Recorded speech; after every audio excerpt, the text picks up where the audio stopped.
Bonsoir madame, bonsoir monsieur. Nous sommes en situation critique. Je suis Thomas, votre hôte, et ce soir à mes côtés, Tora, Pierre. Salut Pierre. Hello. Fast and Furious, Tokyo Drift. Salut Gabriel. Salut. Et Wasabi, Fred. Salut Fred. Merci encore, salut. Ah, c'est toi qui aimes les films de flics français. Situation critique, c'est la petite émission où on parle de films entre potes. Ce soir, on parle de Lost in Translation, un choix de Gab. Pourquoi tu as choisi ce film, Gab? Déjà, premièrement, parce que tu nous as fait remarquer qu'on n'avait pas mis beaucoup de films de meufs, faits par des meufs. Donc déjà, c'était la première chose. Ensuite, j'avais bien aimé ce film-là, donc je voulais bien le revoir, en fait. Parce que ça fait longtemps que je n'avais plus revu, du coup, donc c'était la bonne occasion de le faire à travers cette émission. Ok. Les autres, comme d'hab, en deux mots, votre pensée du film? Culotte, rose. T'as regardé que la première séquence. Pierre? Je sais pas, c'est perdu. Je vais pas dire translation. Ouais, traduction, c'est ça. Bravo Pierre, on sent qu'il a bossé. Le Québécois a perdu en Ça- traduction. C'est un retour en force, le mec il s'est donné à 2000%. Non mais perdu, contemplation. Facile. Enfin, bref. Je Ça ferai bien marche. après.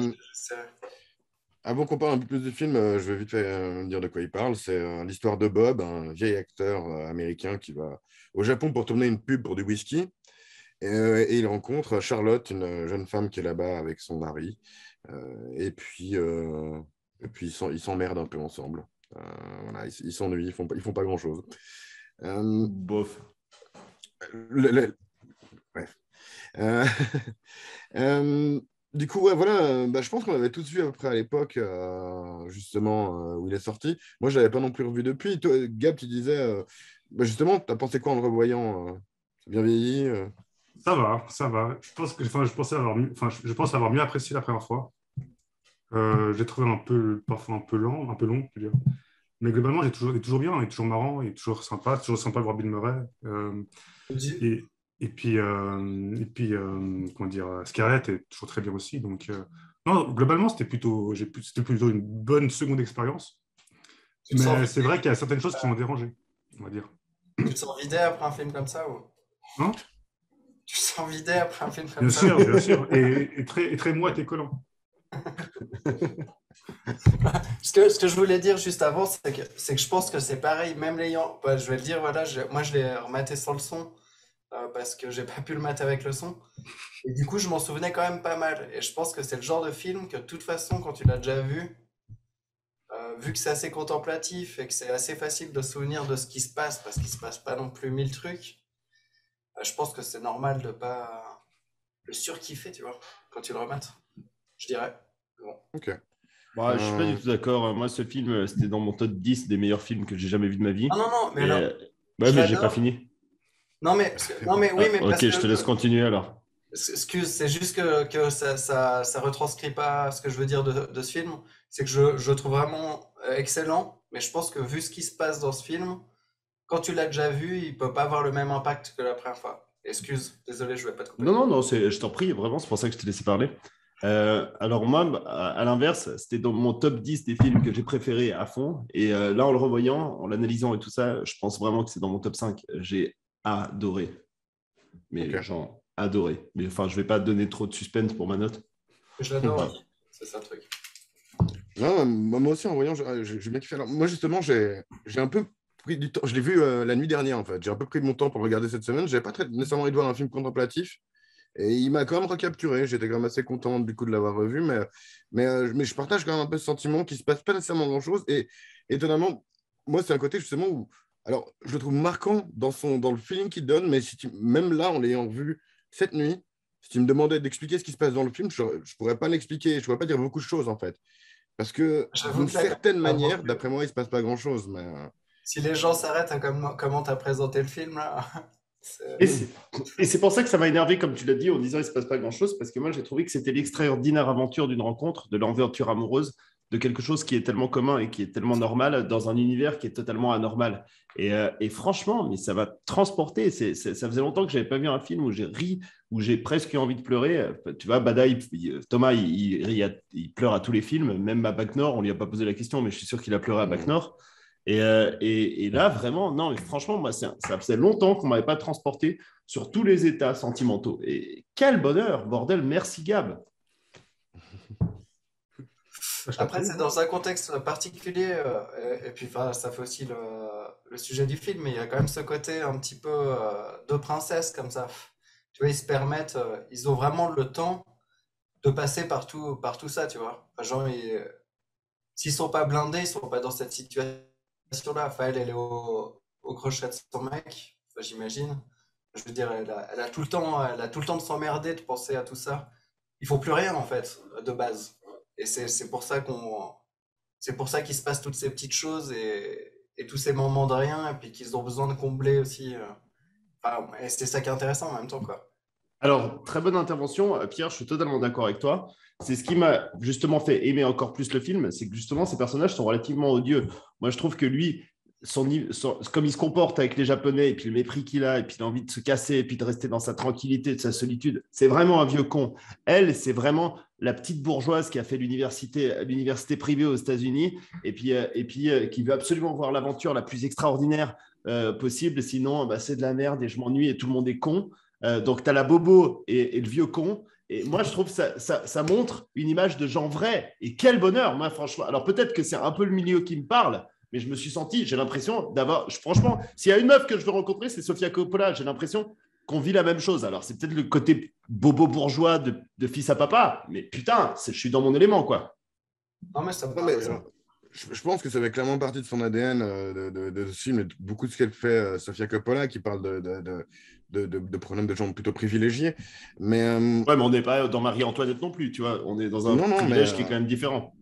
En plus, c'est un je peu veux une juste revenir autobiographie, en sur. fait. Donc, Comment, vas-y?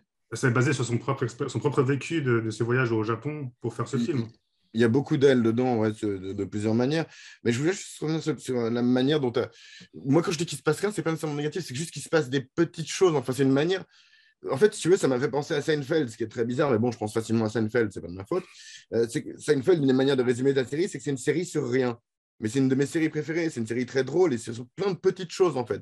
Mais c'est sur des problèmes, des petites minuties du mental. C'est cette femme qui sait pas où elle va dans sa vie, qui lui demande on lui demande ce qu'elle veut faire, elle dit, je sais pas trop, peut-être de la philo, quoi. Qui a fait de la photographie, justement, comme Sofia Coppola, qui est mariée à ce mec qu'elle suit à l'autre bout du monde parce que elle a décidé qu'elle ferait ça. Et, euh, et ce vieux bonhomme qui lui aussi est un peu dans une forme aussi d'ennui de sa vie, qui lui est marié, mais qui est un peu, qui a des enfants et qui est un peu au moment où il hésite à quitter ce qu'il a déjà maintenant aussi.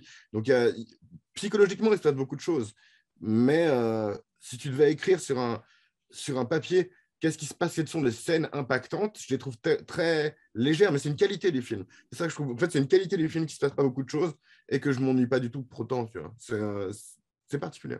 C'est étonnant parce que moi, à l'opposé, c'est rare que j'ai autant eu de notes pour un film où j'ai noté principalement non pas des réflexions, mais plutôt des scènes qui m'ont marqué. C'est-à-dire que je pense qu'il y a un ensemble de scènes qui m'ont énormément plu. Je pense qu'on les énumérera un peu plus tard, mais c'était rare que j'ai envie pendant mes notes de me dire putain, ça je le note parce que ça m'a fait rire. Ah putain, ça m'a ému.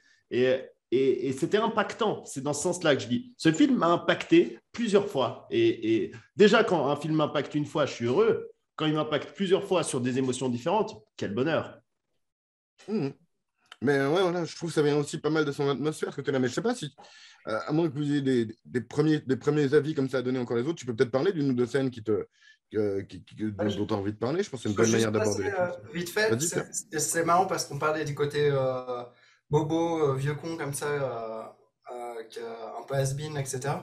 Et moi, c'est marrant, juste dans ma vie, ce qui m'a fait le plus me mettre dans cet état-là, c'était ma période de chômage, quand je savais pas trop quoi foutre de ma vie. Puis du coup, j'avais beaucoup de temps.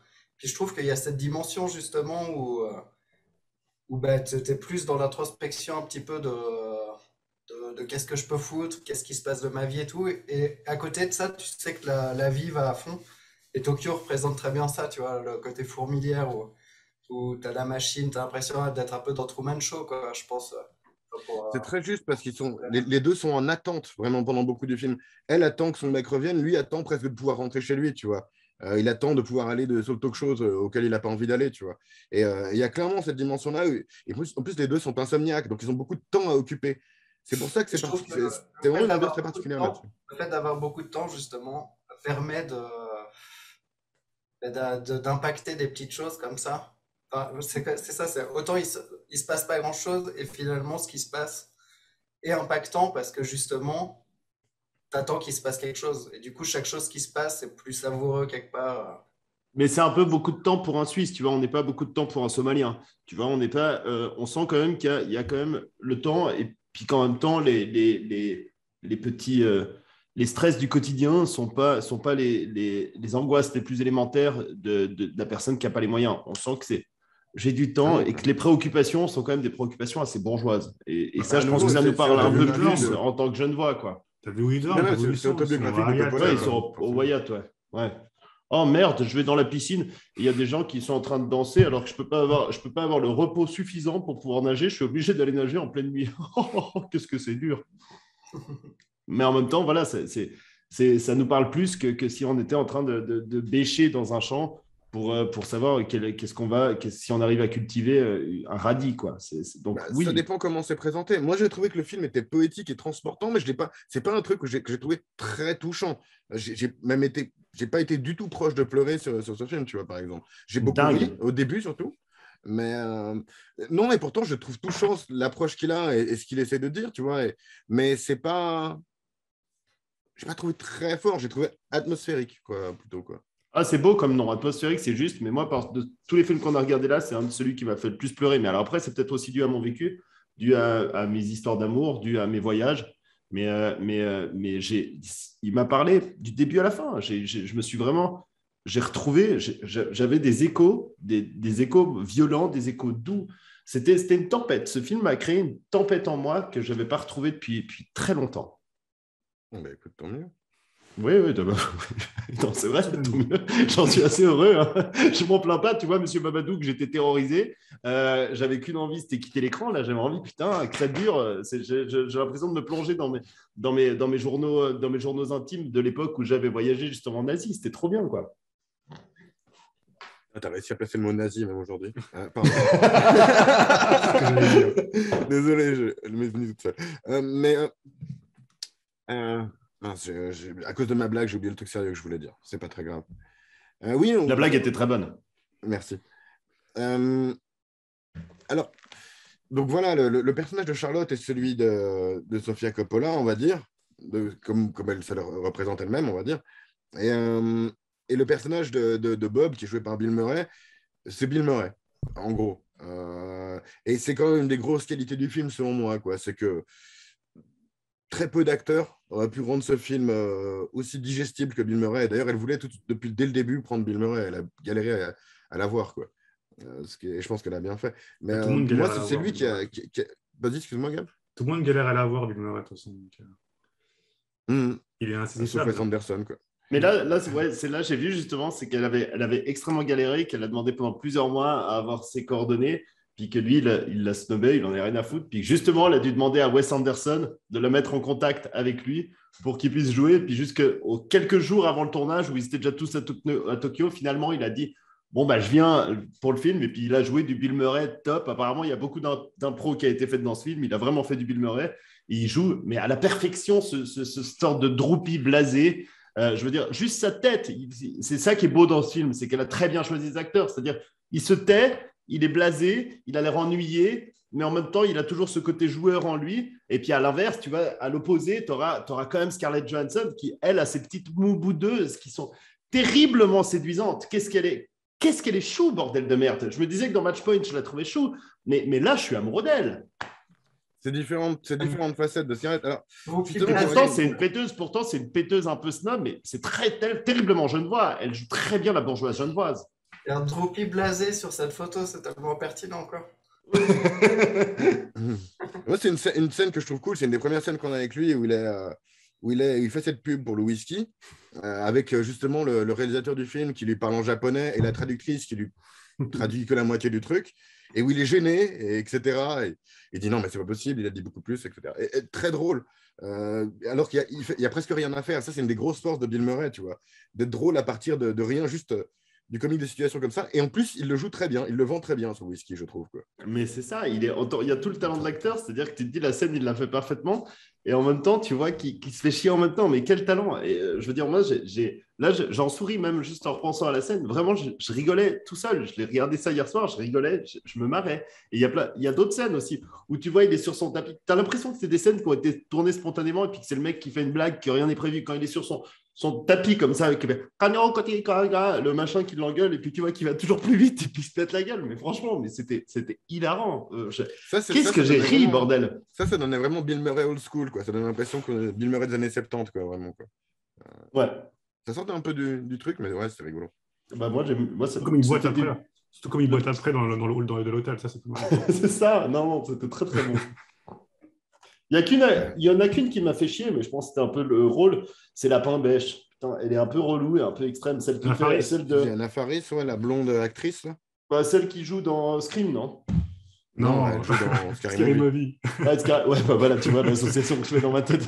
Mais voilà, Elle est exactement. excessivement agaçante tout de suite. Ouais, Alors, c'est voulu. Ça m'a Elle est pas très trop bien gêné. dans ce genre de rôle. C'est une des Voilà. c'est une des raisons qui fait que Scary Movie est un bon film, hein, Anna Faris. Bah ouais, c'est vrai. Mais elle fait très bien la pain bêche. Je me demande c'est ça. vraiment si La c'est blonde, pas quoi. bêche tout court, ouais. Ouais, mais parce que Scarlett Johansson, elle fait bien la blonde aussi, mais plutôt la blonde pétasse, un peu chiante. Mais chiante, mais terrible. Enfin, on aime tous les chiantes. Enfin, en tout cas, moi. Les belles, elles sont toujours chiantes. Disons qu'elle elle est prétentieuse. Elle est prétentieuse, elle est fille de riche. Elle est Sofia Coppola, en fait. C'est une fille qui a eu l'opportunité de faire ce qu'elle voulait de sa vie. Et du coup, elle ne sait pas quoi en faire. Mais du coup, elle a appris plein de choses de gens beaucoup plus talentueux qu'elle, sans lui en vouloir à elle, parce qu'elle a fréquenté des gens très talentueux. Et du coup, par défaut, elle regarde tout le monde de haut autour d'elle. Mais je ne pense pas qu'elle est aussi chiante que le personnage d'Anna Faris. Anna Faris, les discussions avec Anna Faris ont légitimement l'air chiantes, enfin avec le personnage qu'elle joue. Les discussions avec le personnage de Charlotte ont l'air un peu moins chiantes, pas non plus passionnantes. C'est pas pareil, moi je disais chiante dans le sens, une meuf qui se la joue un télo peut être, voilà, casse-couille. Alors plus dans le sens casse-couille. Je pense franchement que si tu sors avec une meuf comme Scarlett dans ce film, c'est vraiment la casse-couille. Il va toujours falloir la rassurer un petit peu, vas-y, et puis il faut toujours lui trouver des trucs bien. Tandis que l'autre, la pain bêche, voilà, tu l'amènes au resto, regarde un resto, tiens, on mange un poulet, c'est génial. Tu vois, elle est peut-être débile, mais elle est beaucoup moins chiante, elle est beaucoup plus facile et elle est donc beaucoup moins intéressante. Ok. Et alors, on peut peut-être parler du mari de Scarlett Johansson, qui est joué par Giovanni Ribisi, qui lui aussi est assez tête à claque et détestable, quoi. Tout le temps avec ses lunettes de soleil. D'ailleurs, aussi, il joue des rôles toujours un peu comme ça. Ouais. Tête à claque détestable. Et qui est ok dans ce film. Mais voilà, c'est juste pour faire un petit détour sur eux-mêmes. Si on va parler d'une autre scène qui est vachement bien avec Bill Murray, et ça va un peu faire un segue sur un autre truc que je veux parler de la représentation du Japon, mais c'est la scène où il se fait envoyer, où les gens, où ses partenaires de business lui envoient une masseuse dans sa chambre. Masseuse. Dont on comprend très vite qu'elle n'est pas que masseuse, que c'est une manière polie de dire qu'elle est prostituée. Monsieur Harris, arrêtez! C'est ça, alors au début, c'est elle qui lui force un peu la main pour qu'il la chope, et après, elle est en mode genre, je résiste, parce que c'est ça qui excite les hommes japonais. C'est ça, en tout cas, l'idée que nous montre le film, quoi. Je sais pas si c'est une idée du porno japonais ou une idée de ce genre de truc, mais c'est rigolo. C'est très raciste, mais c'est rigolo. Comme ça. Ce qui m'a fait plaisir, c'est qu'aujourd'hui, on dirait que c'est raciste. Alors qu'en fait, oui, en effet, c'est peut-être un soupçon cliché de quelqu'un qui est étranger et qui a vécu quelques mois au Japon. Quelqu'un qui a vécu des années au Japon va pouvoir avoir plus de subtilité là-dessus. Donc là, on a quand même une vision assez américaine de l'américaine qui a été au Japon. Mais voilà, moi, c'est pour ça que je parlais pour mon expérience personnelle. Moi, j'ai vécu quelques semaines au Japon aussi, à l'époque où il n'y avait pas de téléphone portable, à l'époque où tout était encore... il n'y avait pas de touristes. Donc, il y avait tout était en japonais. Et tu sens un peu cette perdition totale. Et tu rencontres... Les Japonais sont hyper accueillants, même s'ils sont hyper timides. Et tu as un peu ça. Et moi, ce qui pourrait apparaître comme des caricatures racistes, sont simplement la vision qu'en a un étranger qui reste que quelques semaines. C'est-à-dire qu'évidemment, il ne va pas avoir une version extrêmement subtile, il ne va pas avoir la compréhension de la langue qui lui permet de se dire « Oui, c'est vrai que Murakami n'est pas tout à fait… » Non, tu ne peux pas. Donc, tu es dans des mimes, tu es dans une adaptation à ce que tu vois, et donc forcément, c'est un côté caricatural. Mais ce n'est pas un côté caricatural méchant, agressif ou moqueur. C'est simplement du vrai. C'est une vision vraie et juste de ce que peut voir un étranger qui vient pour la première fois au Japon, qui est quand même un des seuls pays où tu es dans une autre atmosphère totale, dans une autre galaxie. Tu vas au Japon, tu n'as plus aucune référence habituelle à ce qui est ta vie normale. C'est pas tout à fait vrai, mais c'est vrai pour beaucoup de choses. C'est pas tout à fait vrai, je te dis, quelqu'un qui est que quelques semaines. C'est un contexte aussi, ça vient un acteur connu comme ça qui vient, puis c'est pas difficile de s'imaginer qu'il t'envoie une masseuse. Non, c'est pas ça. Non, c'est vraiment le côté où les Japonais sont excités par les femmes, par violer des femmes. En gros, c'est ça que nous dit cette scène, quoi. C'est plus ça. Après, moi, j'évoquais le côté plus global, hein, mais c'est vrai que si on peut revenir à cette scène, ouais, pardon. Mais d'un point de vue plus global, justement, moi, ça m'a fait penser à ce qu'on appelle l'orientalisme, qui était un courant dans les arts, vers genre le XVIIe siècle, où tu utilisais les représentations de l'Orient pour raconter des histoires en Occident. On peut penser aux lettres persanes, par exemple, en littérature. Mais c'est plus un truc qui est un phénomène en peinture. Mais bref, il y a ce côté où utiliser un autre monde pour raconter une histoire sur ton propre monde, finalement. Et il y a ce côté très fétichisation et comment dire, exotisme, mais qui est important. Alors voilà, en un sens, c'est pas c'est l'ignorance, c'est la simplification, mais c'est aussi quelque chose qui est utile pour en faire un monde pseudo-fictionnel, en fait. Je suis désolé, je m'emporte peut-être un peu, mais… Non, tu as raison. Tu as totalement raison. Et Montesquieu, d'ailleurs, aujourd'hui, passe très facilement, avec ses lettres de personnes, passe très facilement pour un raciste. Alors qu'au contraire, ce n'est pas raciste. C'est ce que j'évoquais précédemment. C'est que forcément, quand tu découvres un peuple, quand tu découvres une nation, quand tu découvres une culture, tu vas voir tout ce qui est de plus exubérant sans pour autant avoir le temps de te concentrer sur ce qui est de plus profond. Et donc, ça peut paraître raciste parce que sur quoi se basent les clichés? Sur une réalité qui est approximative. En fait, le film traite le Japon comme un objet de curiosité, quoi. Mais vas-y, Gab. Sofia Coppola, justement, elle n'est pas du tout… comment dire, elle a fait plusieurs voyages au Japon, elle connaît bien le Japon, et que ce soit aussi grossier, c'est quand même bizarre de sa part. Non, parce qu'elle le connaît en tant que touriste, elle ne le connaît pas en tant que docteur en culture japonaise. C'est un autre domaine. Ça veut dire qu'elle a vécu à Tokyo, elle a été en voyage, elle a été à Tokyo, elle a vécu un peu le milieu alternatif tokyoïte, elle a fait des soirées, elle montre ce qu'elle a fait là. Je ne pense pas qu'elle était dans une bibliothèque à lire l'histoire de la culture Shinto, tu vois. Enfin, on est quand même pas du tout là-dedans. C'est normal qu'elle a vu ce qu'elle a vécu. Est-ce qu'elle a été en dehors de Tokyo? C'est pas sûr, tu vois. Mais sûrement pas. Pour le film, ils ont été à Kyoto, donc… Okay. À Kyoto. À quand ils sont à Kyoto? À un moment, elle part… En tout cas, il y a un panneau marqué Kyoto. Après, est-ce qu'ils ont été pour le film à Kyoto? Ça, je ne sais pas. Mais… je sais pas. Elle prend le Shinkansen. Elle prend le Shinkansen, puis elle va à Kyoto. Ah ouais. Quand elle va à un temple, je pense, peut-être. Ouais. Le mariage traditionnel japonais, à Kyoto. Ouais, enfin, on ne va pas dire qu'elle soit imprégnée de la culture. Je n'ai pas trouvé du tout. Et même, non, mais il y a quand même pas mal de clichés. Beaucoup de clichés.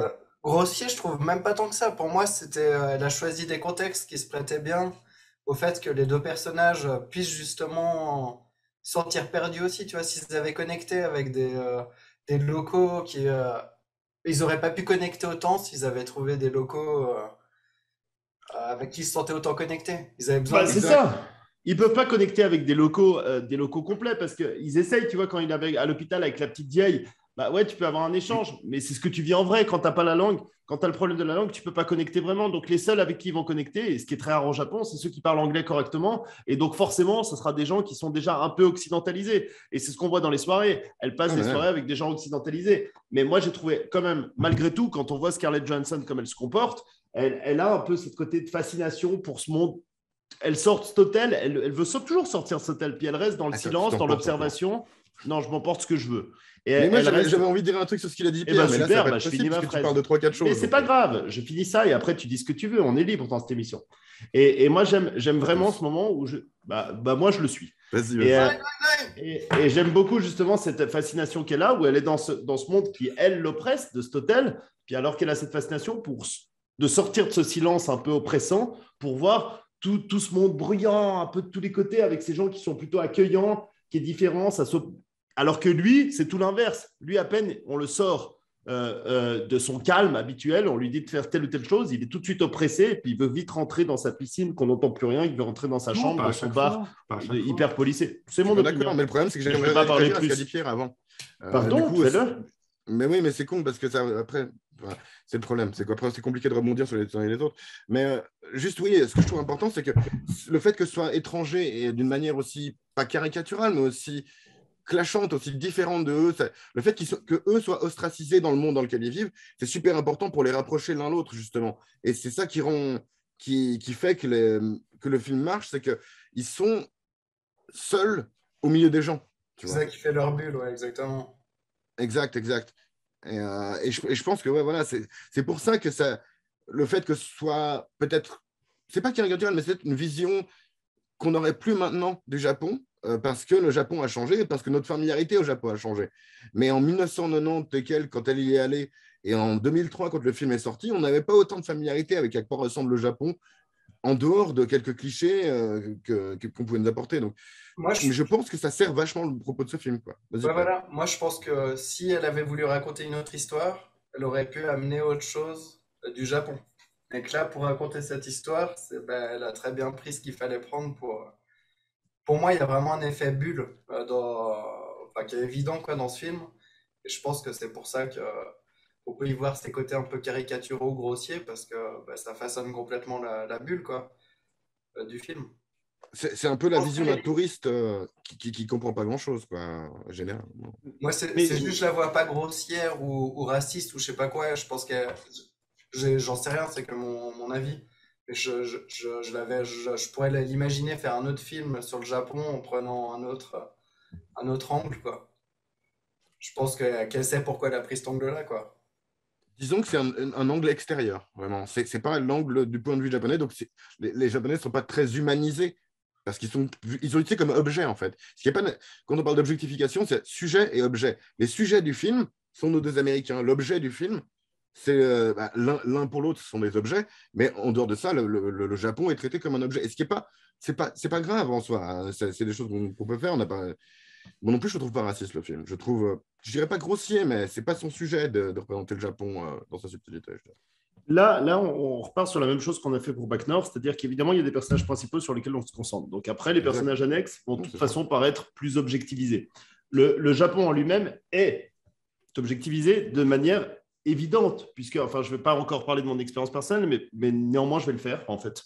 Parce que c'est réellement, moi, ce qui m'a frappé. J'ai fait un tour d'Asie pendant 8 mois dans différents pays. Je suis allé dans des pays où personne ne parlait anglais, comme le Népal, mais qui sont imprégnés d'une culture occidentale. Là, au Japon, moi, j'ai vécu ce même choc. J'ai vécu ceux qui vivent. Et donc, on dit c'est objectivité. Mais vraiment, il n'y avait pas encore c'est la telle où tu peux montrer une application, tu peux montrer la traduction de ce que tu dis, ce que tu t'écris. Il n'y avait rien. Et tu es complètement paumé avec des gens qui ne parlent pas un mot d'anglais. Et puis, même quand ils savent parler anglais, ils sont dans leur culture tellement gênés de ne pas avoir un anglais parfait qu'ils vont faire comme s'ils ne le parlaient pas. Et résultat, tu as vraiment ce sentiment d'être totalement paumé, d'être totalement isolé. Il n'y a pas des panneaux en anglais qui te disent, à part pour aller à l'aéroport, tu as tout qui est en japonais.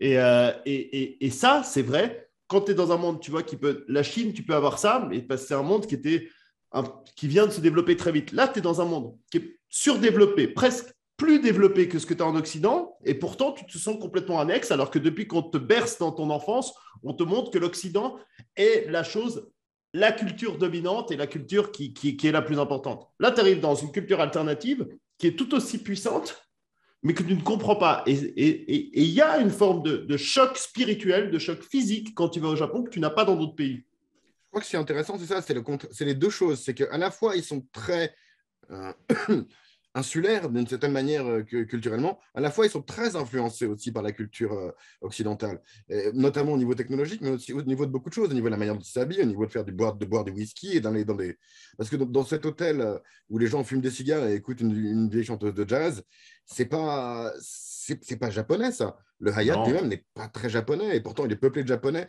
en costume et de japonaises en tailleur 3 pièces. C'est ça la particularité, une des fortes particularités du Japon, c'est qu'ils ont absorbé énormément de choses de la culture capitaliste moderne des années 80-90 aux États-Unis, tu vois. En dehors d'avoir aussi des choses très traditionnelles comme des temples, comme le mariage, comme il le montre là, justement. Et c'est ce contraste qui est aussi qui secoue un peu l'étranger, le visiteur, quoi. Moi, je ne l'ai pas visité, mais c'est vrai que je comprends ce que tu veux dire. C'est pour ça que Scarlett, elle veut toujours quitter cet hôtel, parce que cet hôtel est une île européenne dans l'île japonaise. Et c'est pour ça qu'à chaque fois qu'elle ressort, on sent qu'il y a un côté extrêmement policé quand on est dans cet hôtel, sécurisant, etc., dans lequel, d'ailleurs, à la base, Bill Murray, il ne veut pas quitter cet endroit parce qu'il est tellement perturbé, tout ce qu'il y a autour les ferait. Et puis après, heureusement, grâce à la passion et grâce à l'intérêt, grâce à l'ouverture d'esprit qu'a Scarlett, il la suit, puis il voit qu'en fait, il se marre, que c'est fascinant, que cette différence culturelle, elle est délicieuse, et puis qu'en fait, ils sont en pleine découverte d'un nouveau monde, d'une nouvelle relation, de quelque chose d'extraordinaire, vraiment dans le sens extraordinaire. Et ça, c'est profondément bien transmis dans ce film. Je ne l'ai pas compris comme ça sur le pourquoi du fait qu'elle veut partir de l'hôtel. Moi, c'est parce qu'elle ne veut pas attendre son copain indéfiniment, quoi. Parce qu'elle s'emmerde dans ce film, elle passe sa vie en culotte. C'est plus par rapport à son copain que plus par rapport à sa soif de culture du Japon, quoi.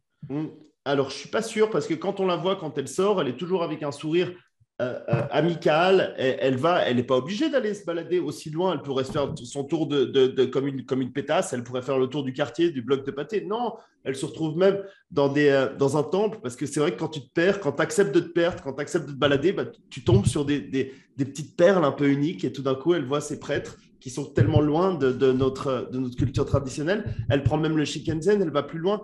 Elle veut s'ouvrir à ce monde-là qui est tellement étranger d'elle-même. Et ça, je trouve que c'est aussi ça, être un vrai touriste, c'est accepter de se perdre, accepter de se laisser, de rentrer dans ce brouillard pour y trouver des perles. Et moi, je trouve que c'est sublime. C'est là qu'ils sont pas si grossiers que ça, justement. C'est qu'ils montrent pas du tout. Côté, tu vois, il y avait même le côté ikebana, là, ou je sais pas, l'art floral, là. Le fait d'agencer là, les fleurs. Elle tombe dessus, justement. Elle se laisse faire, vas-y. Ouais, mais du coup, moi, c'est pour ça. C'est que j'ai ça aussi en mémoire. Du coup, j'ai pas vu que le côté prostituée, bling Non, mais pas du tout, on pourrait voir ça comme grossier aussi, mais c'est pas. Quand je dis grossier, c'est pas. Mais je pense faut pas trop se concentrer dessus, parce que je pense que le truc le plus juste la manière la plus juste qu'elle le décrit pour l'instant, c'était plutôt de le dire comme vraiment, c'est un film de touriste. J'ai presque l'impression de voir un film de vacances, quoi. Quelqu'un qui a raconté ses vacances. Justement, moi, j'avais vite l'impression que c'était l'Office de tourisme du Japon qui avait sponsorisé le film, parce que quand tu vois certaines images, tu dis, mais arrête, on dirait une pub, quoi. Donc, je suis totalement d'accord. C'est un film de vacances. Ça m'a un peu dérangé. Je dis, ça va. Je trouve qu'on sent un peu le côté photographe c'est ça, on sent le côté américain, comment les Américains présentent une ville. C'est toujours un peu pareil. C'est quand les Américains font un film à Paris, c'est toujours les mêmes monuments qui apparaissent. Ils sont toujours filmés de la même manière. Et là, tu vois, il n'y a rien qui a échappé. Il y a le Shinkansen, il y a le Mont Fuji, il y a les arcades de jeux, il y a tout qui est passé. Tous les clichés qu'on a du Tokyo, qu'on peut avoir, c'est passé. Qu'est-ce qu'il aurait fallu qu'il y ait pour que tu aies une sensation voir autre chose. Mais vous êtes un peu snob et chiant. C'est comme dans Bac Nord, quand on voit les calanques. Merde, on voit les gros plans de Marseille, on voit qu'on est à Marseille, ça sert à rien, ça sert à rien. Mais ça, c'est bordel de merde. Bordel de merde. On est à Tokyo. Après, tu nous dis qu'on dit autre chose, mais c'est pas ça. Non, c'est pas vrai. J'ai réécouté l'émission. Dans l'émission de Marseille, tu dis parce que tu as interrompu. Ces plans servent à rien. Tu dis ces plans servent à rien. On voit Marseille, on voit les calanques, on voit tout ça. Narrativement. Mais oui, narrativement, l'émotion, c'est pas forcément que la narration. Et donc, parfois, il y a des choses qu'on met pour l'émotion. Et moi, ça me parle. Quand je pense quelqu'un qui est à Marseille, qui voit les calanques, ça lui plaît. Quelqu'un qui voit Shibuya, il revoit Shibuya et ça lui plaît. C'est mon cas. Moi, j'ai revu le carrefour de Shibuya qu'on voit partout. Ça ne sert à rien l'intrigue. Mais quel bonheur! Et le simple fait qu'à la fin, il se retrouve sur ce carrefour Shibuya si fréquenté, puis qu'on voit cette scène avec ce grand Bill Murray qui est plus grand que tout le monde, et cette petite délicieuse Scarlett et qui se serre dans les bras, mais putain, moi, ça m'a ému. Et donc, ça sert à rien narrativement, mais ça m'émeut. Et quand ça émeut, c'est bien, l'émotion, c'est bien. Dans ce film, je trouve ça complètement justifié. Parce que c'est plus exotique que toi. C'est plus exotique pour toi. Quelqu'un qui regarde au Japon un film sur Marseille, parce que c'est un film sur l'exotisme. Parce que c'est un film sur l'exotisme. C'est quoi l'exotisme? Pour toi, le Japon est exotique. Pour un Japonais, ça l'est pas. C'est pas de ça que je parle, mais t'écoutes pas. C'est de l'eurocentrisme que tu dis là. Tu t'énerves. Non, pas du tout. C'est que Bac Nord, il est destiné aux Français. Il n'est pas destiné à montrer quelque chose d'exotique. Ce film est destiné à être exotique. Il ne marche pas si l'endroit n'est pas exotisé. c'est pas grave, D'accord avec mais ça. c'est super important pour la manière dont les films, dont les personnages se lient entre eux, quoi. Oui, ça, Excuse-moi, c'est Yann, vrai. tu voulais parler. Ça, c'est vrai. Pardon, je t'ai pas laissé parler, mais tu as raison. Faut pas me caricaturer. Pardon. Mais je sais pas, en tout cas, ça m'a un peu agacé ce côté, on montre toujours les mêmes choses, mais après, voilà. J'en profite pour me faire un café. Excusez. Ouais, je sais pas. Après, tu vois, j'ai peut-être pas nécessairement une grosse connaissance de ce côté-là. C'est vrai que j'ai regardé des émissions de tourisme au Japon et c'est vrai que c'est à ça que ça ressemble, mais je crois que ça se voit pas autrement. Justement, c'est le vécu de Coppola quand il y était aussi, tu vois. Mais c'est vrai que, ben voilà, si tu as vu d'autres trucs sur le Japon, tu découvres pas plus nécessairement par votre film. Mais Je crois ce pas que film c'est n'est le pas but. fait pour être découvert au Japon, c'est pas un reportage ou un documentaire sur le Japon. Mais seulement, je Mais, trouvais ça un peu gratuit, tu vois, juste un peu gratuit, mettre des jolies images entrecoupées de Ah ouais, tu Arsenault trouves, qui se T'aurais promène et préféré des images qui moches? s'évade. Mais ouais, pourquoi pas? c'est pas comme ça. On voit aussi des images, pardon, on voit aussi des images, on voit des images qui sont un peu plus alternatives, qui sont les images dans ces clubs, etc., dans un peu ce Tokyo un peu alterno, qui n'est pas forcément celui que n'importe quel touriste connaît. Donc, je trouve que, je veux dire, vous n'êtes jamais content. C'est pas ça qui parle. Mais arrête avec ça. Mais Mais toi un aussi, petit t'es jamais peu. Mais content, je suis Fred, obligé t'es de jamais vous le dire content, quand même de Fred, temps en aussi. C'est temps. pas Mais vrai. non, là, je suis content pour une fois. Ouais, moi, Et moi, une là-dessus, fois. je suis d'accord. Je suis C'est pas une d'accord avec raison. Fred. Moi, j'aime les jolies images. Je trouve si le film est joli à regarder, tu vois, enfin, pourquoi pas, tu vois. Je sais pas, Ça, mais c'est gênant. il y a des films qui vont se baser sur autre chose parce que peut-être que le contexte ou l'histoire a plus de sens comme ça, mais pour ce genre de film, bah, c'est ça que tu as envie de voir, la petite bulle qui se construit, des petits plans de rêve et tout, des Ouais. petits plans qui t'évoquent quelque chose, comme tu dis. Si tu y allais, que ça te fait plaisir d'avoir un retour là-dessus, etc. Enfin, pour Et moi, Pierre, c'est un romantique comme moi, il comprend ça. Vous êtes des cyniques. Arrête. Mais moi, je te dis que j'ai trouvé ça cool dans ce film, donc faut arrêter avec ça. Franchement, j'ai trouvé ça cool dans ce film. C'est des trucs que j'ai trouvé qui passaient bien, notamment. Oh, Thomas, Il t'es y a un plein de bonnes raisons. cynique. T'es un Non, c'est vrai cynique, que je suis un Thomas. sale con. Non, mais J'ai pas vraiment, dit je dois sale mettre con, une j'ai mauvaise dit note pour faire cynique. plaisir à Fred, quoi. Mais Pour ne pas faire plaisir à Fred. non, ça ferait plaisir apparemment que je sois pas d'accord avec toi. Pas du Mais- tout. Mais non, mais pour moi, en plus, il y a une justification autre, c'est que c'est l'autobiographie d'une meuf qui a commencé sa carrière comme photographe, que ce soit Sofia Coppola ou le personnage. Et du coup, montrer des jolis trucs pour montrer des jolis trucs, bah, c'est ce qu'elle fait, Sofia Coppola, parce que elle est photographe et c'est ce qu'elle fait le personnage principal aussi. Donc, Il faudrait là-dessus, pas je trouve forcément ça des belles cohérent. choses. Hein. Hein Il faudrait Non, c'est vrai. pas forcément des belles choses. Non, bah, elle, apparemment, c'est son délire, quoi. Dans Virgin Suicide aussi, je sais pas, moi j'avais déjà adoré ce film, mais ne serait-ce pour sa BO qui est folle. On Ouais. parlera un peu de la Ça, BO je aussi suis de ce d'accord. film. C'était incroyable et c'était aussi de la photographie. Pourtant, il n'y avait pas d'exotisme, mais on était dans la photo. Et la photo, je veux dire, la photo, c'est l'art. Je veux dire, c'est pour ça que je reviens vraiment à ça qui m'avait choqué dans Bac Nord en revoyant l'émission. C'est que parce qu'on fait du joli, ça n'apporte rien à la narration. Mais non, le joli, c'est le principe même d'un film aussi. C'est l'essence même d'un film. Pas Là, nécessairement. on parle du 7e art. C'est un art. En tout C'est cas, pas c'est- Là, ça simplement. veut pas dire joli, C'est pas Fred. simplement. Là, on n'est pas mais nécessairement joli. En il tout n'est cas, pas c'est forcément des joli, approches. mais il peut l'être. Oui, voilà. C'est une je veux des dire, approches que tu peux avoir Et complètement. Bac Nord te montre une réalité dégueulasse. Du coup, les jolis plans sur les calanques, oui, c'est joli. Mais c'est joli, ouais. voilà, et j'ai apprécié qu'ils étaient Ah jolis. oui, mais pourquoi C'est pour pas, ça tu que je les ai vois. pris en capture d'écran. Même si tu prends, j'ai pas vu ce film-là, mais j'ai envie de dire que même si tu montres tu parles du sale ou tu vas mettre du sale en avant, parler de choses sales, pourquoi pas aussi, enfin, tu vois, Tu peux contraster. tu peux C'est contraster.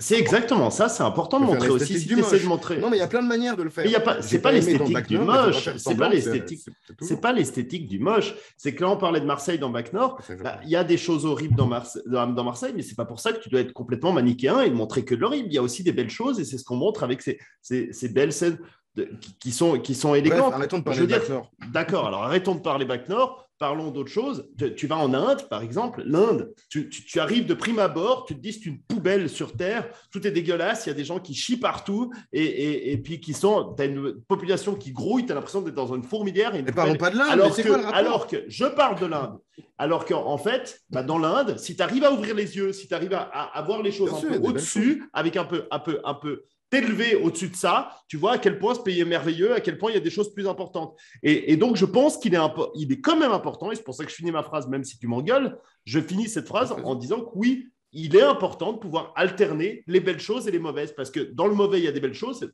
et dans le beau, il y a aussi parfois des choses un petit peu plus crades. Et c'est ce que montre bien ce film. Et je pense qu'on n'est pas obligé de caricaturer la semaine dernière. Les deux. Ouais, mais dans Lost in Translation, il n'y a que des belles choses pratiquement. Enfin, pas de choses moches. On voit pas du tout de mauvais. Non, Les mauvais côtés qu'on peut voir, c'est peut-être dans les manières dont les gens interagissent entre eux, plutôt. C'est ça, ouais, peut-être. Il y a quand même l'incompréhension, la difficulté de s'adapter à une culture qui n'est pas la Oh, tienne. que c'est laid, Ce côté un petit. Non, mais c'est un peu. Non, mais c'est vrai. Ce côté perdu peut perturber des gens. Peut-être il y a des gens qui sont plus fragiles que toi, Gab, qui est solide comme un roc. Mais certains peuvent être plus fragiles et puis se dire que voilà, en fait, là, je perds mes repères, je suis dans quelque chose sur lequel j'ai plus mes bases, sur lequel j'ai plus ma solidité. Et ça peut être déstabilisant pour certaines personnes. Donc, c'est aussi un peu négatif. Pour moi, le moche dans ce film, il n'est pas visuel. Il est clairement dans ce que ressentent les personnes, dans le fait d'être paumé. Et c'est là que c'est pertinent aussi. Tu peux voir justement la beauté des choses dans le visuel. De toute façon, c'est un choix qu'elle a fait. Et moi, ça me va complètement. Je demande pas ce que tous les films soient comme ça, et je trouve pas normal que le cinéma ce soit ça. Tu vois, il n'y a pas de normalité déjà à mettre, mais ce film. Bravo. Comme il Si est. je peux me permettre, je crois que personne n'a dit que c'était une erreur de ce film d'avoir mis des belles images. Gab a dit qu'elle a mis des endroits un peu clichés, et moi j'ai dit que c'était cool qu'elle ait mis des belles images. Donc voilà. Mais qu'on aurait dit Thomas... une pub de l'office de tourisme, c'est tout. Oui, mais avec une pub un peu plus subtile, parce que c'est comme si vous avez vu Virgin Suicide, c'est aussi ça. Donc oui, tout est beau. Thomas a dit quelque chose de juste, il a dit c'est un film de photographe. C'est vrai, c'est un film de photographe, c'est-à-dire tout est beau, tout est sublime. Comme Virgin Suicide, tout est rose, tout est beau, et tout le monde est parfait dans Virgin Suicide, alors qu'en fait, tu vois qu'il y a une souffrance qui se dégage, qu'il y a un malaise qui se crée, alors qu'en fait, tout semble magnifique, tout semble idyllique, tout est un monde un peu rêvé, et dans ce rêve, on voit qu'il y a quand même certaines choses qui sont des angoisses. Et moi, je trouve ça subtil, je trouve ça intelligent. Alors, peut-être que ce n'est pas assez grossier pour que vous appréciez, mais moi, ça me plaît. Moi, je parlais juste du visuel. Alors, Fred, souviens-toi comment il t'a fait ressentir le film. Il t'a pas fait sentir énervé comme ça. Donc, mais il ne m'a pas fait sentir énervé. C'est parler avec vous qui m'énerve. C'est totalement différent. Justement, calme-toi. On est très calme. Virgin Suicide, ce qui est marrant, c'est que je l'avais trouvé... J'ai pas eu l'impression qu'elle voulait le rendre aussi beau visuellement. Enfin, la BO, je l'ai trouvé incroyable. Et j'ai trouvé qu'elle mêlait justement vachement la beauté la beauté au milieu du moche. Tu vois, c'est hyper glauque comme film. Elle avait arrivé à pointer un peu du doigt tout ce qui était beau au milieu de tout ça quand même. Mais je sais pas, visuellement, il est vachement différent de... Parce que moi, je le trouve très lumineux aussi, avec justement ces couleurs un peu toujours roses quand on est dans cette maison. Il y a un univers un petit peu très bourgeois, avec des coussins très, très doux, en fait. L'univers en lui-même est très doux, et puis c'est dans cette douceur que se dégage un peu la souffrance de ces femmes jusqu'au tragique. Mais on est dans un univers extrêmement policé, extrêmement facile d'une certaine manière. Et là, c'est pareil, on est quand même ces deux bourgeois qui sont dans un monde extrêmement facile, qui sont dans un hôtel de luxe, qui peuvent aller où ils veulent, qui sont blindés, avec tout le monde qui est aux petits soins pour eux. Et pourtant, il se dégage une forme de malaise. Et c'est pas parce que tu n'es pas dans une souffrance absolue que chacun vit ses propres souffrances. Et donc, c'est des souffrances bourgeoises, mais ça reste une forme de souffrance. Clairement. Mais c'est pour ça que moi, je trouvais que le mot ennui décrivait bien le truc. Des cas comme compagnon d'ennui décrivait assez bien le truc. Et pas juste parce qu'il s'ennuie, mais parce que l'utilisation du mot ennui dans un sens plus philosophique, qui est utilisé notamment en anglais, qui est de ne plus trouver sens à la vie nécessairement. Ils sont tous les deux un peu dans ce sens-là. Et c'est vrai que c'est très un problème de riche, quoi. Ce qui n'est pas grave. C'est des trucs qui rendent des choses très intéressantes, souvent au niveau artistique, et c'est le cas ici. Et du coup, ils ont des différentes manières d'y faire face, en fait. Lui boit comme un trou, juste si elle l'a rencontré, et c'est à peu près tout ce qu'il fait. Et elle, comme tu dis, elle sort un peu plus de son truc. Mais ça, c'est bizarre, c'est que t'as l'impression que les deux sont solitaires. Mais bon, elle est solitaire au milieu de plus de monde, peut-être, je sais pas. Parce qu'elle a des amis à Tokyo, donc c'est bizarre qu'elle se rapproche direct de ce mec, en un sens. Tu vois. Ils se sont retrouvés à travers leur génération et à travers leur culture commune. C'est aussi ça, quand tu rencontres quelqu'un, peu importe l'âge, tu rencontres quelqu'un qui te ressemble, c'est un peu ça. Lui, il est dans une relation qui est douloureuse parce que ses enfants, tu t'entends, ils sont au téléphone, il lui téléphone, puis elle dit « Je te passe papa ». « Non !» Exactement, et puis il l'entend, ah ben en fait non, ta fille est partie, tu as tes enfants qui t'aiment pas, tu as ta femme qui se concentre uniquement, qui t'appelle avec ennui pour te parler, genre je préfère le Bordeaux, tout est Bordeaux. Sa vie est profondément triste, tu sens que le mec qui s'est enfermé dans un mariage désespérant, tu ne l'envies pas du tout, tu te dis, c'est vraiment, alors oui, c'est un peu nos problèmes, évidemment ça n'a rien de spectaculaire, mais c'est un peu les problèmes qu'on risque de vivre nous aussi dans notre vie. Elle s'est enfermée dans un couple avec un mec qui l'ignore, qui lui dit je t'aime toutes les 2 minutes, alors qu'en fait, il n'en pense pas une seconde. Et puis, dès qu'il peut la fuir et puis aller baiser des petites putes, il y va, qu'il la méprise et qu'il lui ment. Oui, c'est des souffrances bourgeoises, mais ces souffrances bourgeoises, elles sont vraies, elles sont réelles, elles sont bien représentées dans ce film. Absolument. Et puis ça nous parle quand même aussi, hein, j'ai envie de dire chacun. Mais à fond. C'est pour ça que j'évoquais le chômage tout à l'heure. Juste déjà ici, de pouvoir être au chômage, d'avoir une introspection personnelle sur qu'est-ce que je fais de ma vie. Ailleurs, tu bosses et tu trouves un boulot où t'as pas le temps de te poser tout ça. Et rien que ça, rien qu'on est au chômage, t'es déjà un bobo ici quelque part. Exactement. Cette dimension-là, quoi. Très juste. Peut-être parler d'un truc. Justement, il y a toute cette partie où ils vont voir le côté un peu plus, comme disait, peut-être underground, ou en tout cas des gens qui parlent mieux anglais. C'est vraiment en tout cas de Tokyo, les amis de Charlotte. Et ils rencontrent Charlie. Alors, ce personnage de Charlie, il faut savoir que l'acteur qui joue ce personnage, c'était réellement un ami de Sofia Coppola, qu'elle a vu chanter cette chanson dans le karaoké, donc elle s'est dit, je vais mettre ça dans mon film. Donc c'est à quel point c'est autobiographique ce truc-là, tu vois. Et il chante assez bien d'ailleurs, il chante God Save the Queen avec un talent certain. Ouais, il chante comme un karaoké, quoi, c'est très bien. Ouais, mais j'ai trouvé qu'il se démerdait plutôt bien pour un japonais qui chante God Save the Queen. Je pense pas que je le chanterais aussi bien. Non, c'est possible. Mais j'étais étonné d'ailleurs que Scarlett se débrouille bien aussi, parce que j'imagine la mauvaise chanteuse, je sais pas pourquoi. Elle a fait un CD, hein. Elle a fait un CD. Ah ouais? Ouais. Ok. Et quoi, elle fait partie du Mickey Club ou... Non, un vrai CD, elle était avec, je sais plus quel gars. Bon, quand même, elle chante. Ils ont un guitariste. Elle chante ok, c'est pas ouf. Quand même, elle chante mal et faux, mais elle chante avec sa petite voix rauque qui est quand même assez agréable et cette sensualité qu'on lui enlèvera jamais. Donc, mais on ne peut pas dire que ce soit une bonne chanteuse sur ce film, en tout cas. Mais si, c'est juste un karaoké vite fait. Comme Bill Murray, quand il chante, il a ce côté, là encore à nouveau, droopy désespéré. Mais putain, mais j'étais transporté, moi, alors qu'il chante très mal. C'est aussi alcoolique en manque de sommeil, quoi, je crois. Ouais, mais c'était beau. Hein? C'était beau. Ouais, ça rendait bien. J'ai pas une scène qui m'a gêné. C'est quand même rare sur un film. Non, j'ai mais pas une scène qui m'a gêné. Qu'on a bien aimé, quoi. Je trouve que justement, c'est une des forces de ce film, c'est que c'est des scènes qui ont été un peu liées ensemble à l'arrache, tu vois, parce qu'il y a.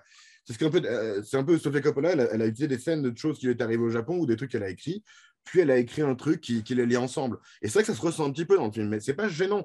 Je dis ça se ressent, mais c'est pas gênant, je trouve, parce que ça fait à nouveau ce journal de voyage un petit peu, quoi, ce côté-là, quoi. Puis elle a Bill Murray. Je veux dire, moi, quand je vois la scène par exemple, de la douche, je veux dire, tu vois la douche, puis tu vois, il lève la douche, puis c'est pas à la bonne taille, puis tu vois qu'il a une tête au-dessus, puis tu vois la tête de Bill Murray. C'est génial. Ce serait Adam Sandler, ça aurait été nul. Ah, mon Dieu. Mais c'est Bill Murray, bordel de merde. Donc c'est hilarant juste parce qu'il a son visage et que tout est bon. Et il a mal perdu. C'est quand même heureusement qu'elle s'est battue pour avoir Bill Murray. Heureusement qu'elle a léché les couilles de Wes Anderson pour avoir Bill Murray.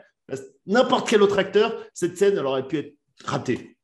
Et oui, c'est vrai, juste les petites choses, juste les rideaux qui s'ouvrent avant, et le temps qui se pose dessus, quoi, genre, où ça exprime trop de choses. C'est ça. C'est vraiment, et c'est ce qu'il y a dans le Japon qui est fascinant, c'est qu'il y a aussi cette technologie. Autant en Corée, par exemple, tu as l'impression d'être en Europe 2.0, parce qu'ils se sont modernisés plus tard. Autant au Japon, ils se sont modernisés dans les années 80 et ils ont pris une direction un peu différente de celle européenne. Résultat, tu as un peu ce côté, quand tu es au Japon, où tu te dis tout est hyper moderne, mais c'est un côté un peu ringard. C'est un peu comme si les PC avaient jamais connu les Mac. Donc, tu as toujours un côté un peu gris et bizarre, mais très technologique, sans avoir le côté design, etc., que tu peux avoir en Occident. Et ça, je trouve assez amusant, parce qu'elle le représente bien, ces rideaux débiles qui font comme ça, mais par contre, qui sont électriques. Personne n'a des rideaux électriques ici qui se mettent automatiquement. Par contre, pour nous, ça a quand même un côté un peu ringard d'avoir des rideaux électriques qui s'ouvrent avec un petit moteur électrique. Je Je sais pas, moi, Après, ça me parle. c'est aussi de son époque. Moi, je trouve qu'il a un côté capsule temporelle à ce niveau-là, ce film. L'époque années 90, etc., c'est l'époque où la robotisation était comme un des clichés, entre guillemets, en tout cas une des manières dont on voyait le Japon, quoi. Et bon, ça revient aussi de nos jours, hein, parce qu'ils aiment toujours leurs robots, les Japonais. Dans tous leurs C'est un animes. cliché qui n'est pas du tout faux. Ouais. Tu dis quoi, Pierre? C'est dans tous leurs animes aussi. Enfin, je veux dire, la moitié des animes, en tout cas, tu vois. Il y a cette notion. Ouais, mais même, ils ont des robots servants dans les maisons de retraite, machin. C'est C'est vrai. des ouf avec ça. Mais nous, on s'est un peu moins robotisé dans le sens où nous, Absolument. tout est parti dans la technologie virtuelle, tout est parti dans les clouds de l'Internet, tout ça, nos smartphones. C'est-à-dire on a créé un monde virtuel, alors qu'eux, ils ont robotisé un peu le monde réel. Et c'est pour ça que parfois, ça donne un peu un côté un peu ringard. Genre, c'est un peu comme on voit, par exemple, c'est l'imaginaire qu'il y avait dans les années 2000, comment ça sera en 2010. Et puis t'imagines Mais, ça, et c'est ce qui c'est pas vraiment produit. Alors qu'au Japon, eux, ils l'ont quand même un peu produit.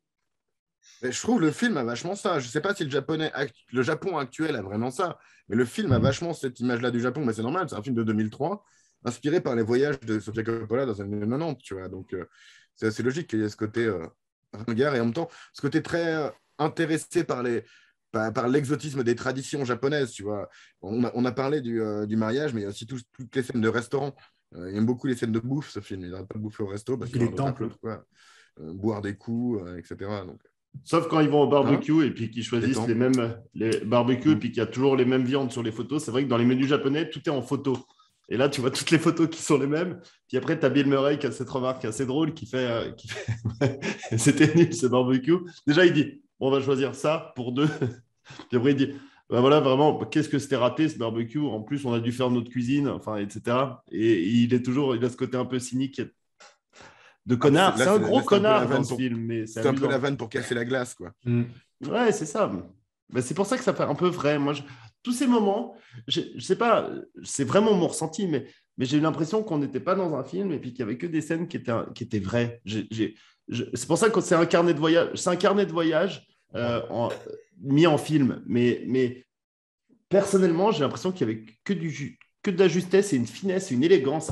Franchement, on peut laisser ça à Sofia Coppola. Tout est élégant, tout est raffiné, il y a pas de grossièreté.